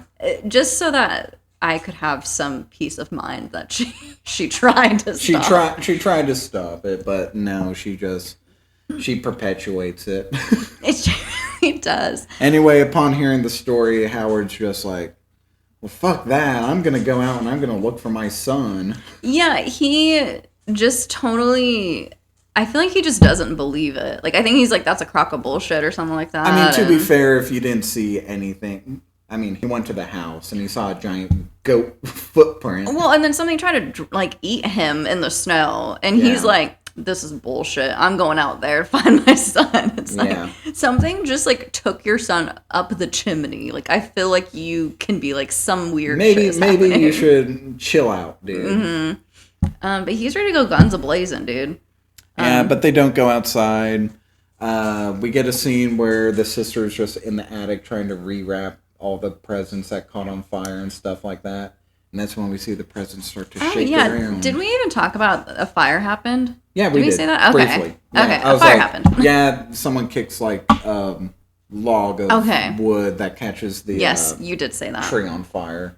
So yeah, she's upstairs trying to busy herself. Because I don't know, some people might be like, well, why is she doing this now? Her son was just taken. But that's the thing, her son was just taken and she can't really do anything. So she's like preoccupying herself. So she decides to rewrap the presents while downstairs they're Tony kind of Collette planning on trying to get out. Like Adam Scott's got the idea of taking a snowplow. Yeah, he's like, saw a snowplow. We can get there, drive away. Try to clear our path, get to the mall, which is very Dawn of the Dead. Very Dawn of the Dead. I don't know if that's a direct reference, but they're just like, we need to go to the mall. And it's just like, yeah, that's Dawn of the Dead. It might be. I feel like it would be. Maybe. But then they're like, well, then we'll go to the police station. I'm thinking Assault on Precinct 13. No, just kidding. I wasn't really thinking that, but yeah. Well, I was also thinking, like, what are the police going to do? I don't know. I guess... It's also very reminiscent of The Mist, too. Of just like, we'll get in the snowplow and we'll just keep driving until we reach sunlight or something like that. I feel like that's a lot of, like, apocalyptic movies, like, esque like that. Like, they're like, we just need to get a vehicle and just drive. I mean, that's... In this scenario, I feel There's like that's the best that you can do. Yeah. Just... fucking drive as far as you can in the mist. That's what I would do. Is just like, let's just keep driving until we clear the mist. Side tangent real quick. I think it was like maybe like 2 years ago now. There was like a tornado that was like happening near here. I think it ended up like hitting like maybe near Ant somewhere. You almost stopped us like I did a few episodes ago. But it was over there, right? And I remember when that tornado happened. Yeah. Well, because I know. What happened during the day and what happened later at night? Can't remember. It was the night one. The one that I remember was during the day. Okay, there was one that was like happening during the night. I don't know if it actually touched down or not, but I remember my boyfriend was like, because I had to work the next day and I worked early, like at 4 a.m. And he's like, do we need to get things ready? Like, he was kind of freaking out a little bit. And I was fair. Yeah. And I was like, I don't know. I was like, do I need to call in tomorrow? Like, what's going on? Because it's already pretty late. I think it was like 9 or 10 at this point. And we were still trying to figure out what was going on. And he was about to load me, him, our dog up into the car and just drive back to my hometown 3 hours away. Oh, God. And I was That's kind of counterintuitive. Don't drive during a tornado. I was like, what? He's like, well, it's not heading that direction, so we just need to go the opposite direction of the tornado. And I'm like, well, depending on where you go, like most of the time the tornadoes that touch down here usually touch down around the airport, around there. I feel like we would be going. So that would have been a terrible idea. But it was like where the other one had touched down at. That was during the day. But one of the ones that you're talking about, it kind of went through like a neighborhood that like is between the two cities that we live in. Not going to dox us. Yeah. But no, I remember seeing videos of that because some of the people that we worked with literally stood outside and you could see it from where they were. The building that was that got hit, I remember one of the people that I worked with in my area, she said that her friend's car went into that building. Damn. Yeah. It went through, I remember a car went through a YMCA, I think. Yeah. That was it. I remember hearing about that. I was just like, fuck, that's crazy. Yeah. It's like the movie Twister. Where's Bill Paxton? Oh, he's gone. But anyways, side tangent. Anyway, so yeah, side tangent. I understand the loading up and driving the fuck away. I do in this scenario. If it's a tornado, duck and cover. To be fair, yeah. If it's a blizzard, not the best idea, but if you're trapped in your house with no electricity, like... And you know that, like, an entity is coming after you. If you know that a Krampus is coming after you, might as well get the fuck out of Dodge. You gotta do what you gotta do. So, yeah, this is their plan, to get to the snowplow and drive the fuck away. And in the meantime, the two cousins decide to go upstairs because Aunt Dorothy clogged the downstairs toilet, so they gotta go upstairs. Well, okay, and so, like we were saying, so the mom's sister was upstairs rewrapping presents. That's when Tony Collette goes up there and says, hey, like, you need to come downstairs. We need to talk about this plan. So she now is out of the upstairs attic area. I think they're in the attic. Yeah, so she's out of there. But this is where all those toys are at that they brought in earlier. This is where Santa's sack. I told you I wasn't going to, but here it is. Santa's sack. That's when all the toys that were in Santa's sack, or the Krampus's sack. Santa's not in this movie. Spoiler alert, Santa's not in this movie. It is Krampus's sack. It is Krampus. That's even worse. Somehow. Old and crusty. Oh, smells awful. But, so his sack's up there. His sack is in the attic. Oh, God. So, man, the sack is coming from inside the house. What the fuck are we doing, that's man? Good. Who's listening still? We don't blame you if you turned off at this point. Please but stay. But yeah, the toys start to come alive. This is when we get... when the girls are going upstairs. And creepily, they hear a voice. Yeah, which they say is Beth, but it doesn't sound like Beth. It sounds very robotic. It for sure does not sound like Beth, because they hear the voice saying, Stevie, Jordan, like calling for them. And they're like, Beth, is that you? And I'm like, do you guys not know what your cousin sounds like at all? Or like... she hasn't been there the entire day, and you guys have been downstairs, and she has not come in through the house. You think she snuck upstairs somehow? Yeah, climbed up the just side has of been the like house? hiding out up there. And then this voice says, "Come upstairs. I need to show you something." Do you want to come and play with Krampus's sack? I can't come play with Krampus's. Yo, check out Krampus's sack. Check out his old wrinkly sack. But sorry. But why? These girls have zero survival instinct. Yeah, and coming from the dad that they were raised by, you'd think that they would be... Well, I don't know. He's kind of like dumb, quote unquote. Like Kinda. He's very resourceful. I'm glad that they at least made him useful. No, like that. Because he could have very much been like Cousin Eddie and just like... useless piece of shit, just not really doing anything. But no, he's very resourceful. He is. Which doesn't translate to any of his kids. No, that's why I was like, I feel like he would have taught them better. Don't eat random cookies that come down from the chimney. And don't follow disembodied voices up the stairs. Yeah. Anyway, this is where we get our first glimpse of the Jack in the Box. And my God... Well, yeah, because, upstairs, all the adults are downstairs and they start hearing thumping and screaming and they're like, where are the girls? Where are they at? They're like, oh, Krampus's sack! Oh my God! We left it upstairs. And they run into the living room and they ask Aunt Dorothy, like, where the fuck are the kids? And she's like, I don't know. I don't know. I'm not their fucking mom. And they're like... I just fed them alcohol a few hours ago. And they're like, wait, bitch, what'd you say? And she said, think they went upstairs. And yeah, that's when we see the creepiest thing I've ever seen. My God, I love the design of this thing. It's just like a huge, like, caterpillar-like body, like, made of felt and stuff like that, like what you would see from a Jack in the Box when it pops up. And it's obviously like a dude in a suit, but it's just like this giant head that's mouth just like fucking opens up like a snake. Yes. It's fucking crazy. And like when they get like up there, snake, yeah. when they get up there, like it's mid-eating one of the daughters. It reminds me, have you seen that... Anaconda? Yes, I have. No. It kind of reminds me of when John Voight gets eaten by the snake in Anaconda. I think it's The Taking of Deborah Logan. Is that what it's called? I haven't seen that movie, but I know what you're referring to. It's that shot of like the old lady just... huge head swallowing another person. Yes, swallowing like the little girl or whatever. Yeah. I haven't seen that movie, but I have seen that image. I actually kind of like that movie. I need to watch it. I haven't seen it in a while, but I thought it was good. I heard it's one of the better found footage movies. It is. So maybe I'll watch it. Maybe it might turn me around on found footage. It won't. Just spoiler alert. Spoiler alert. But yeah, it reminded me of that. But yeah, he is just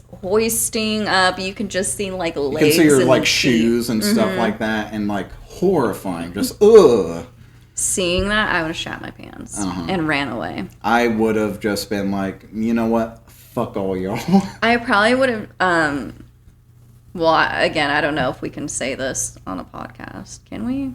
It's our podcast. Go for it. Okay, cool. I would take one of those guns. No, censor that. Censor it. No, just kidding. I would take one of the guns and end it. I probably wouldn't do that, but I would probably shoot as many bullets as I can at it and then save the last bullet for myself. Yeah, count the bullets, because I would at least try to go out fighting and then like succumb to it, because I ain't getting eaten by that thing. I'd be like, bye. But anyway, they start fighting back. This is when other toys show up. You got like an evil teddy bear. The teddy bear is crazy, and then you have this weird angel looking. That one's actually pretty creepy. It's one of my favorite because it's just like, it's manic. It's just like it is just, it attacks the sister. Yeah, tries to make out with. Yeah, I think it tries to make out with Toni Collette. It's just its long, spiky tongue. Just yeah, it's what did that remind me of? There's a lot of movies where that happens, and I guess yeah. But anyways, tongue comes out. She's trying to get a smooch, full tongue. That close to Krampus's sack, insane, just disgusting. The audacity. And all hell's. Oh, and there's a robot. There's attacking, a robot. Adam. The robot's the least interesting to me. It's just kind of a toy robot, and he's kind of just fucking stabbing Adam Scott in the back. You just says toy robot stabbing, lame. You got evil Teddy Ruxpin over there, like, going at it. Fucking shut up. I also love it, like, the teddy bear attacks his sister, and, like, she at one point, she sees one of her daughters just lying down there that the Jack in the Box didn't get, and she breaks off, like, an icicle that's up there and fucking stabs the teddy bear in the eye and throws him down the stairs just like, yeah! Like, that, seeing her other daughter over there gave her the mom strength, the very infamous mom strength. Yes, because she's like, wait, my daughters aren't gone. I have something to fight for. I have one of my daughters. One of them's up here, and my baby's down there. Yeah, and then, I got so mad at the sister, though, because then, she goes and she gets an axe, I think, right? Yeah. And she freaking smashes the angel out of the way, smashes the robot. She's saving everyone. And then she gets to the Jack in the Box. Jack in the Box is, like, trying to scurry into the vents. He's, like, desperately trying to escape. By the way, vents and houses are not that big. Where's he going? No. Because what the fuck? Like, this thing is huge, and he's going into a vent that's, like, 3 feet by 3 feet. Yeah. It's crazy. Pretty much. And she just has to get a one-liner in. Oh, yeah, she has a cheesy one-liner. I don't even remember it. So why just say it? She's just like, not even memorable. Fuck you, Santa Claus. No, that's not it. It's not it, but she says something dumb like that, goes to swing the axe, and completely misses. Completely misses. Jack in the Box is gone. While all this is going out, like David Koechner's in the kitchen being chased by the gingerbread man, this is where I'm getting Evil Dead vibes. Of just like, they're causing chaos. It also reminded me of Trick or Treat when Brian Cox's character is being attacked by Sam throughout the house. Yes. It kind of gave me shades of Trick or Treat. It's such a good movie. But it definitely does, where so much chaos is just happening around him, and he's just trying to, like, kill these little things that, like, he can barely even, like, aim at. I love how he just blasts, like, a couple of them with a shotgun, but of course he can't get that last one, and as he's about to attack, Rosie, the dog, comes in and fucking snatches that gingerbread out of the air and eats it.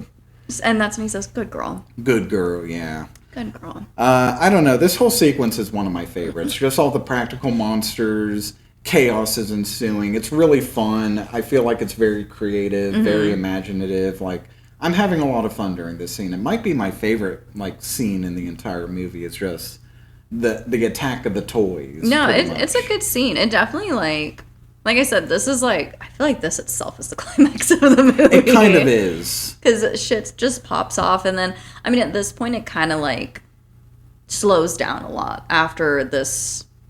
Kind of. I mean, we still have the elves, I guess. Yeah, the elves come not too long after this. Mm-hmm. I guess Krampus is just fuck, the toys didn't work. Send in the elves. Yeah, because, so after they come downstairs and David goes into I think they all meet back up in the living room, right? Yeah, they do. Yeah, and David's I was just getting fucked up by some gingerbread men in there, and they're he's where the hell were you guys? We're getting fucked up by that angel thing up there. Well, then that's when they send Rosie into the air ducts to chase after the Jack-in-the-Box. In the vents, it's kind of cracking the foundation of the home. And fucking Max, the whole reason this is happening, opens the vent. I would put more blame on the cousins, but yeah. I'm mad at Max right now. Mad Max, oh my god. He opens the vent and says, "Go, Rosie, go, go." And Rosie's high right now on the heroism that she just did. She just ate a gingerbread man. And saved her owner. Because she gingerbread can. She gingerbread can. And she said, "You know what, Max? You're fucking right. I'm going to go in there and I'm going to save the day." No. She does Rosie not. gets taken by the Jack-in-the-Box. Yeah. Very funny when the Jack-in-the-Box comes through the ceiling. He gets up, he's just oh, just he's hurt. He's oh, fuck. I just got chased by a French bulldog. He's oh my god. He's I've eaten so much, I just fell from the ceiling. Damn. It's really funny. They give him quite a bit of a personality. They really do. They're just oh, fuck. So yeah, that didn't work. Sending Rosie in, she's just being eaten now. Oh, and we forgot to mention I guess we did, the other daughter, I think it was Stevie. She was saved. She had slime all over her, but they did save her, and she's downstairs now. She's downstairs. And this is when the elves come in, right? Mm-hmm. The elves, which great design on them. Apparently based on actual Austrian folklore. The folklore. Folklore. They carry forks everywhere they go. Yeah. Stabbing at Krampus' sack. I'm gonna try to refrain from Krampus sack jokes, but it's too funny. Krampus sack. But yeah, they bust through the window. This is kind of where I feel like the budget is starting to run thin, because this is where everyone starts to get taken. It's real quick, because Aunt Dorothy gets taken. Aunt Dorothy just gets right out the window. And then David Koechner's character grabs onto the back of the Jack-in-the-Box, and he gets pulled through the window. Oh, yeah, because Jack-in-the-Box is piecing up out of there, and he's you don't. Yeah, Howard, as far as he knows, is my daughter's still in there. I'm going to cut this thing fucking wide open. And yeah, he gets taken. One of the elves takes the baby. That's when we get the line from the sister, just Howard, the baby! The baby! The baby! Get the baby! She's my last freaking... She should be nowhere near Krampus' sack. No. Can't be near that. But yeah, everyone's just not slowly. This is kind of where we need to start getting people captured by Krampus. So, of course, the house is damaged. Adam Scott's okay, the rest of us, we need to get the fuck out of here. Yeah, we need to go to the snowplow. And this is when Grandma steps up and is a badass, and it's just no, I have to face Krampus. You guys go. I'm going to stay. Which, I love her heart behind this. Mm-hmm. She doesn't really do a lot. Which, granted, she's an old lady. And what can she do? What are you going to do against a fucking 8-foot-tall demon goat? But did she even grab a weapon? No, she just kind of stands there. she's like, I'm just gonna fucking box this guy. But this is where we get our full look at Krampus, and my God, the design on this thing. It was good. Like, he's just wearing some person's face over his actual face. Yeah, I didn't know that. At first, I thought that was just, like, his face. But then I was reading that, like, you don't see his face. It is, like, a mask. I mean, you can kind of tell when you get close-ups on it. You see the goat eyes behind it. Yeah, like, towards the very end, we get, like, a real close-up of it. Mm-hmm. I love that it's not explained. We don't know why he's wearing... I mean, you can extrapolate. Like, it looks like Santa's face. It's not supposed to be Santa's face, but, like, it looks enough like it. But we don't know who that guy is that he took the face. It's just there, and that's just his design. And it's nice. It's a good design. Yeah, I feel like it feels very much in spirit with, like, how Krampus is in actual folklore. Yeah. I'm not too familiar, like, my family's not German, so we don't really know too much about Krampus. Yeah, no, I tried, like, looking up some stuff about it, but I didn't go into, like, a deep dive in it, but it was mainly just was, like, Krampus is this creature that he puts you in his Krampus whacks sack you with and a stick. beats you with sticks. Yeah. Which, ouch, don't hit your own sack. Ouch. Don't hit your own sack with reeds. And honestly, the most that I know about Krampus all came from The Office. I was about to say, when Dwight is just like, I am the Krampus. No, sorry, I have a cough drop in my mouth if you can hear that. No, that's fine. 'Tis the season to get a little sick. To get strep throat from talking for hours about Krampus. But yeah, so that's the extent of my knowledge of Krampus. Try looking more up, and then I was like, oh. Yeah, in some German folklore, he is described as like Santa's shadow, pretty much. So it's very accurate. But yeah, Granny steps up. I think she's just more like slowing down because she doesn't really have a weapon. And she should have grabbed something. That's when like Krampus opens his sack. He does. He opens his sack right in front of her. And then God, exposure. Krampus is doing 3 to 5 for public indecency. Anyway, like a bunch of toys just grab her, pulls her in. And this is when like just people start getting picked off. Like Adam Scott's like, you guys get into the snow plow. I'm going to like shoot him back. And that's when he's taken. Yeah, because the thing in the snow is coming after him or them. And Tony Collette's just like, Max, Jordan, or Stevie, whichever one. Max, Stevie, get into the snowplow. I know you guys don't have to drive, and I, the only adult who knows how to drive it, is going to stay behind and get taken. Well, and then the sister's like, here, like, take Chrissy with you, too. And then I think the sister goes, and then Tony Collette, right? Yeah. It's in that order, but I just find it funny that Tony Collette... No, yeah, she's like... She leaves the 2 kids into the snowplow who don't know how to drive, and it's just like, well... fucking bye, and then she gets dragged into the snow. Yeah, and then the 2 kids are in there, and Stevie's like, Max, go, go, go. I'm like, okay, one thing, Stevie, you're older than him. Yeah. Max is just there, like, I don't know what to do. Yeah, he's like, I literally don't know how to drive, and I don't even know if he can reach the pedals. I don't know if they're, like, the same age or not, because sometimes, like, girls have art growth spurts quicker. Yeah. But either way, she's taller than him. So it's like maybe like switch seats or something and maybe like you can drive. But Stevie's just freaking out. It's like, drive, Max, drive. Drive. And Max is just like, I'm not that kind of Max. I'm not in the Mad Max universe. He's like, this is not Mad Max Fury Road. Little side tangent. The next Mad Max movie should be called Mad Max Krampus. Krampus. I would watch the fuck out of that. Bring Tom Hardy back. Hell yeah.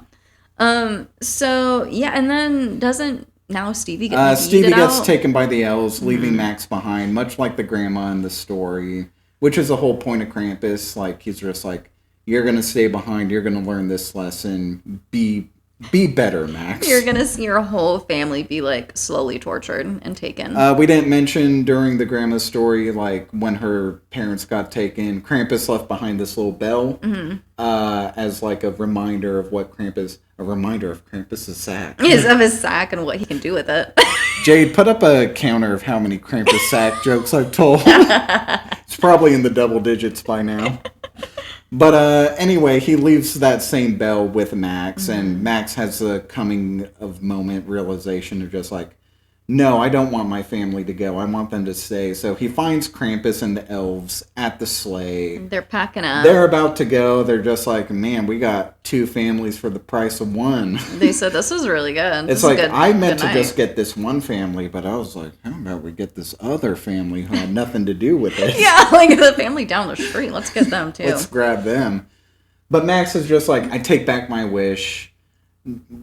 Like, give me back my family. Yeah. And they kind of play that cheesy moment as like Krampus is about to give back the family. But I love that Krampus just fucking laughs in Max's face of just like, you insane? No, your family's mine. And then doesn't he open up like a pit to hell? Basically? Yeah, he opens up a pit to hell where like they still have Stevie, and that's when they like yeet her into the volcano or something like that. And he's like, no.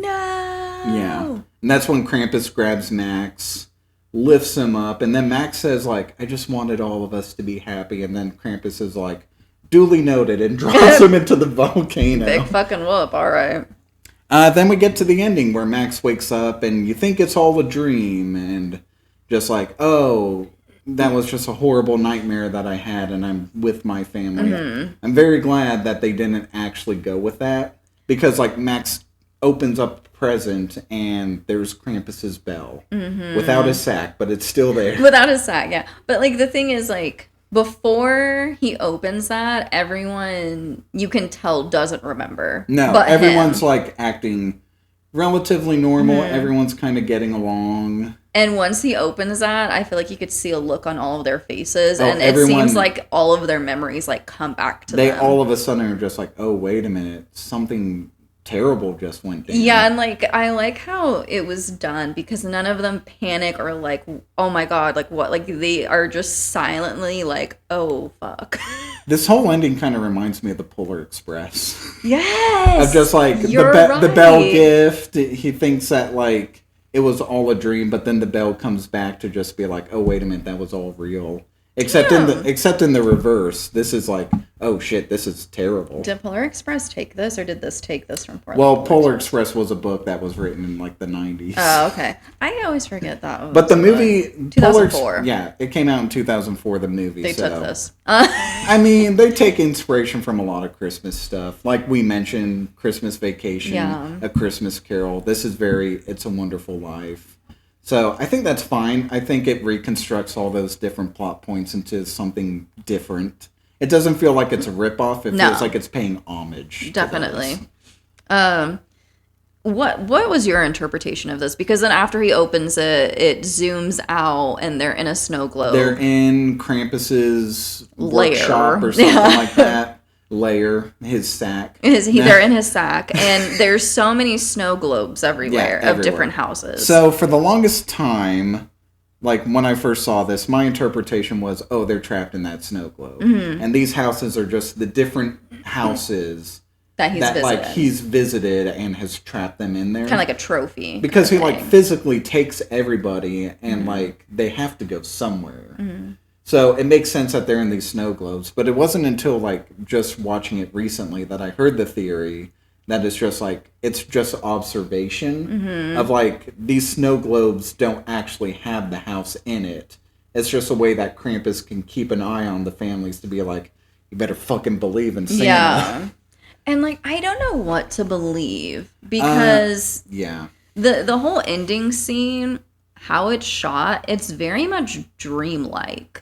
Because I feel like even like the edges of the screen are kind of like white lit. Well, we go from like this bright lighting. It does feel very dreamy. Yeah, it's kind of like how they usually depict dreams, where like the edges are very bright. And then everyone's like everything's kind of white. Yeah, like it just seems very perfect. And then like the grandma kept saying how Krampus is there to punish and to take and not to give. And so it was just like, did he like have mercy on them? Did he not? My own personal interpretation is they're trapped in that snow globe. That's what I think too, that they're trapped in there. The very nihilistic person. I'm a pretty optimistic person most of the time. That's why I wanted to ask you. But when it comes to movies, I like the nihilistic ending sometimes. Like The Thing has a very nihilistic ending. Invasion of the Body Snatchers. I tend to like to go with the nihilistic side of just like, oh, they are trapped in that snow globe. Like, because he went through the entire movie and he physically took everybody. Yeah. And then even at the end when Max is begging him, he was like, he literally opened hell. He literally dropped him into hell. And he didn't give a shit. So that's why, like, people's theory about him, like, observing them and giving them a second chance, I'm like, that is so optimistic, but I feel like that's not it. Yeah, to me, it's just like they are trapped in that snow globe. And all of these other snow globes are the people that Krampus has visited. And this is their own personal purgatory to stay in as punishment for not believing, like their sins. Yeah. So that's kind of my own interpretation. I get the other interpretation. If you're more optimistic with your Christmas movies, you can read it that way. To me, I think it plays better of just like, Max wished for this. He now has to live with that consequence. Got it, yeah. So he and his family are now trapped in this hell. And I guess that other family's in somewhere too. They're actually down the street. Poor them, they did nothing. I mean, the boyfriend did have a bong, so I guess. Don't do drugs, kids. Don't do drugs, kids, or you're going to go into Krampus' sack. That's what happens. Krampus puts you in a sack. But the ending was very reminiscent, I feel like. I think I saw people compare it to Jeepers Creepers. It's got Jeepers Creepers vibes to where it. It kind of like zooms out from. It also kind of has. This is a weird one. The Conjuring at the end when they're just like, we're putting all these artifacts into our little house. Yeah. No, you're right. Yeah. Yeah. Anyway, that's Krampus. That's the end. Before, like, we get a jump scare too of all the toys coming out. Oh like, yeah, they do a cute little. Which is fine. Scare. I don't really care for it, but it's fun. Yeah, I was like, it's not really like, I don't know, a scary jump. Like, I don't know, I didn't jump, but it was like meant to be like that, and it's like, oh, okay. Anyway, very fun movie. I really like this. It's not perfect. It's not, flawless, but it's a good fun time. And what was it? I rated it a 3 out of 5. What'd you rate it? I rated it a 2.5. Okay, we're not too far off. And to be fair, this was at a 2 for me. I re-rated it. And I feel like I would go even higher, but I put in my review, I was like, maybe I'm just not in the Christmas spirit enough to watch this right now.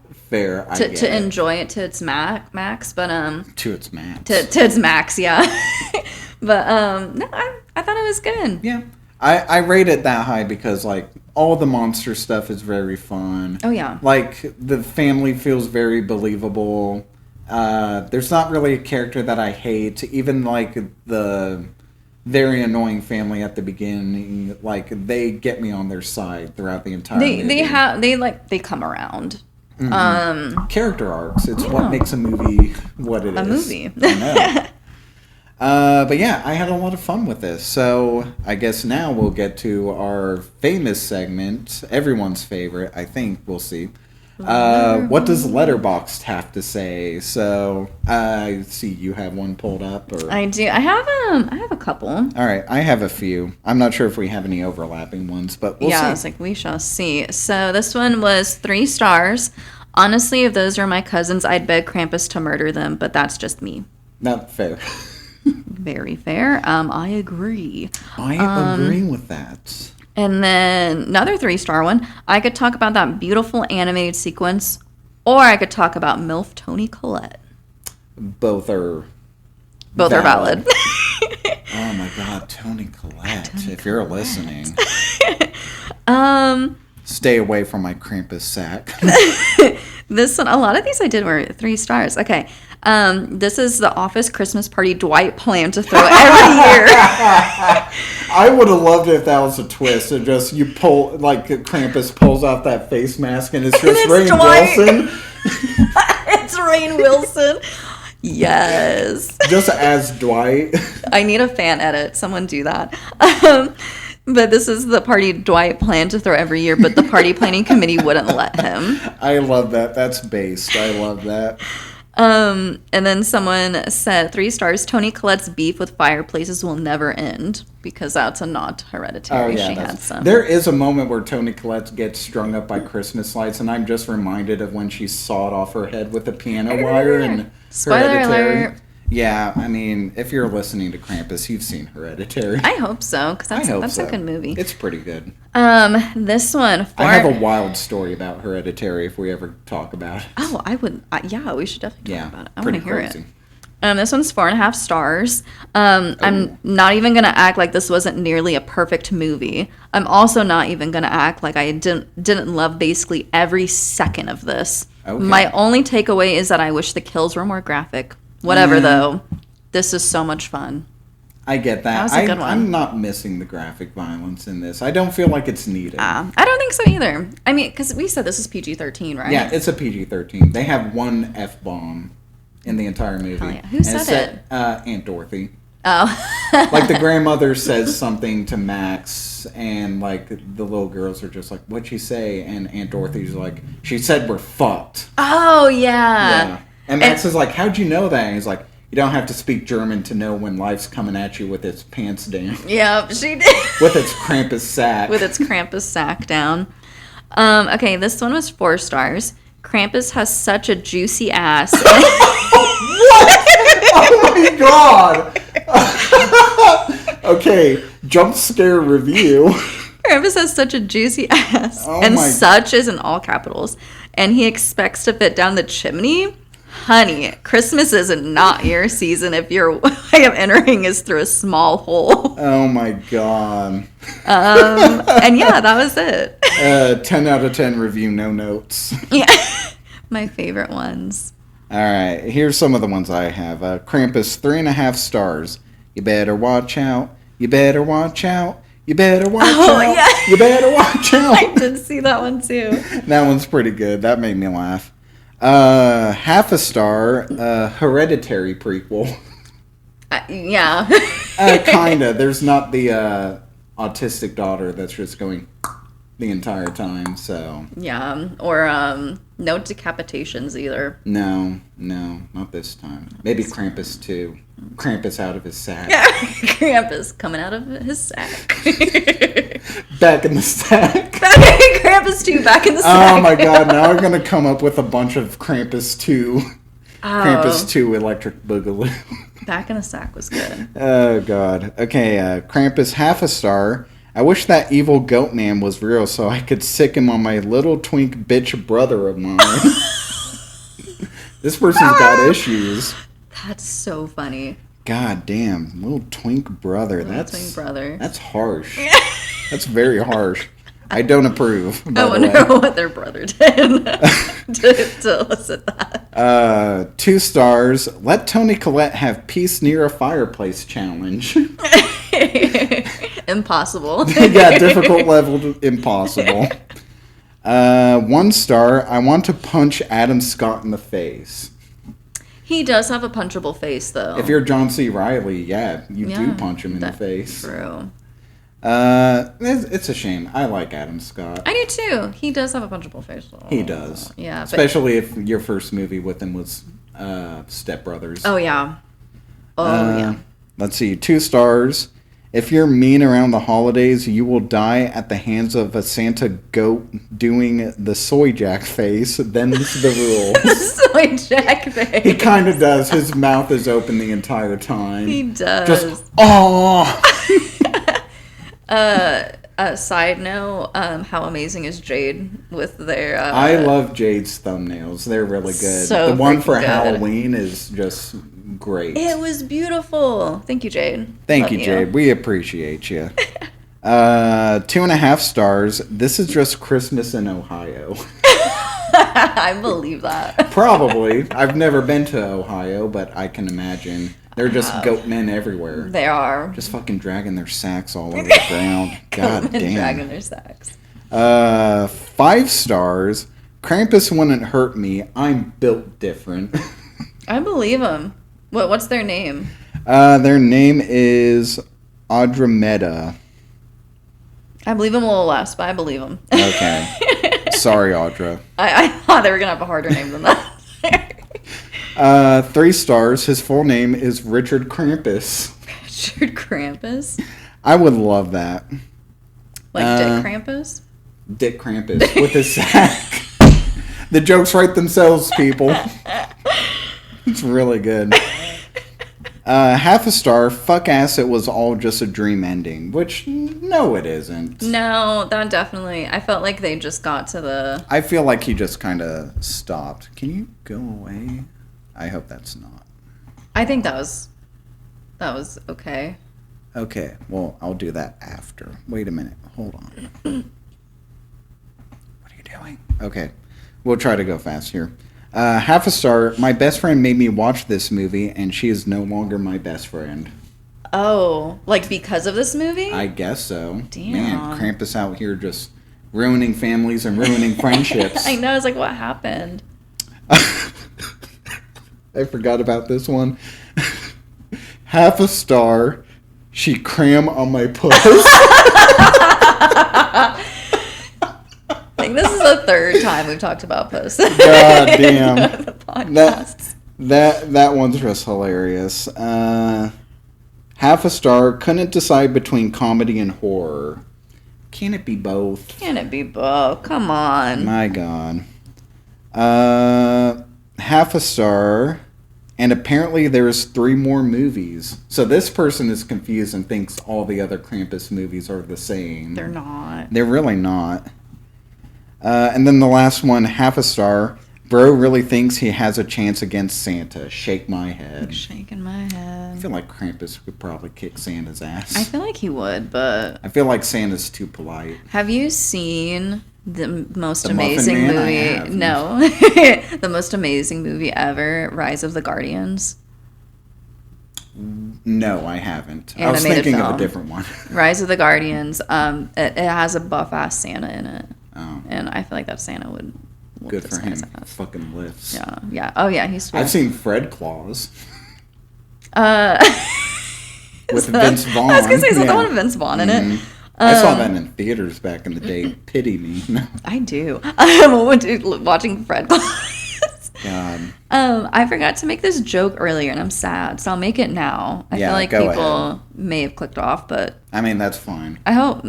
Come on, it's my joke. Come on, it's a good joke. I was gonna make the joke whenever Howie Jr. got pulled up the chimney. I was gonna make a joke.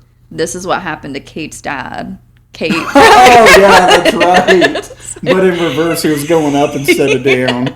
Yeah, that's a good one. Thank you. I wrote it in my notes not to forget, and I did. Next Christmas, just their sisters are just like, we found our brother's body in the chimney. His neck had snapped. He died instantly. And then the guy they're talking to is like, okay, It's you like, want to go on a damn, date? that's crazy, but we got bigger fish to fry right now. There's a fucking Krampus. He's working with the gremlins. The Gremlins. Krampus and Gremlins crossover. That'd be crazy. Please. They just eat the gingerbread man. Yeah. I know if anything, it would like be like them versus each other. It wouldn't be like a co-op between them. Oh, that'd be crazy. But yeah, that was Krampus. So thank you guys for joining us, talking about Krampus. We hope you guys had a good Christmas. We hope it was crispy. Yeah, very crispy.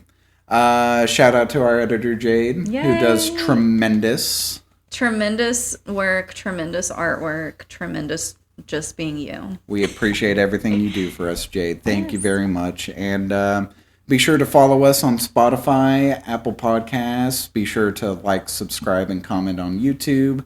Get us into the algorithm somehow. I don't know how, but let's do it. I don't know how that works. We also have an Instagram and a Facebook page. Follow us there too. Yes, please. So, all that good stuff. So. Oh, and then next week. Oh, yeah, next week. Very excited. We're going to start off the new year with weapons.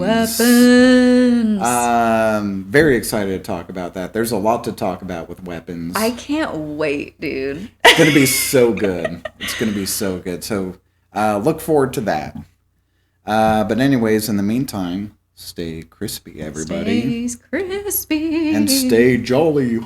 Yeah. Let's change it up for the Christmas season. Yes, stay jolly. Thank you guys for listening. We will see you all next week. Bye. Bye. Bye-bye.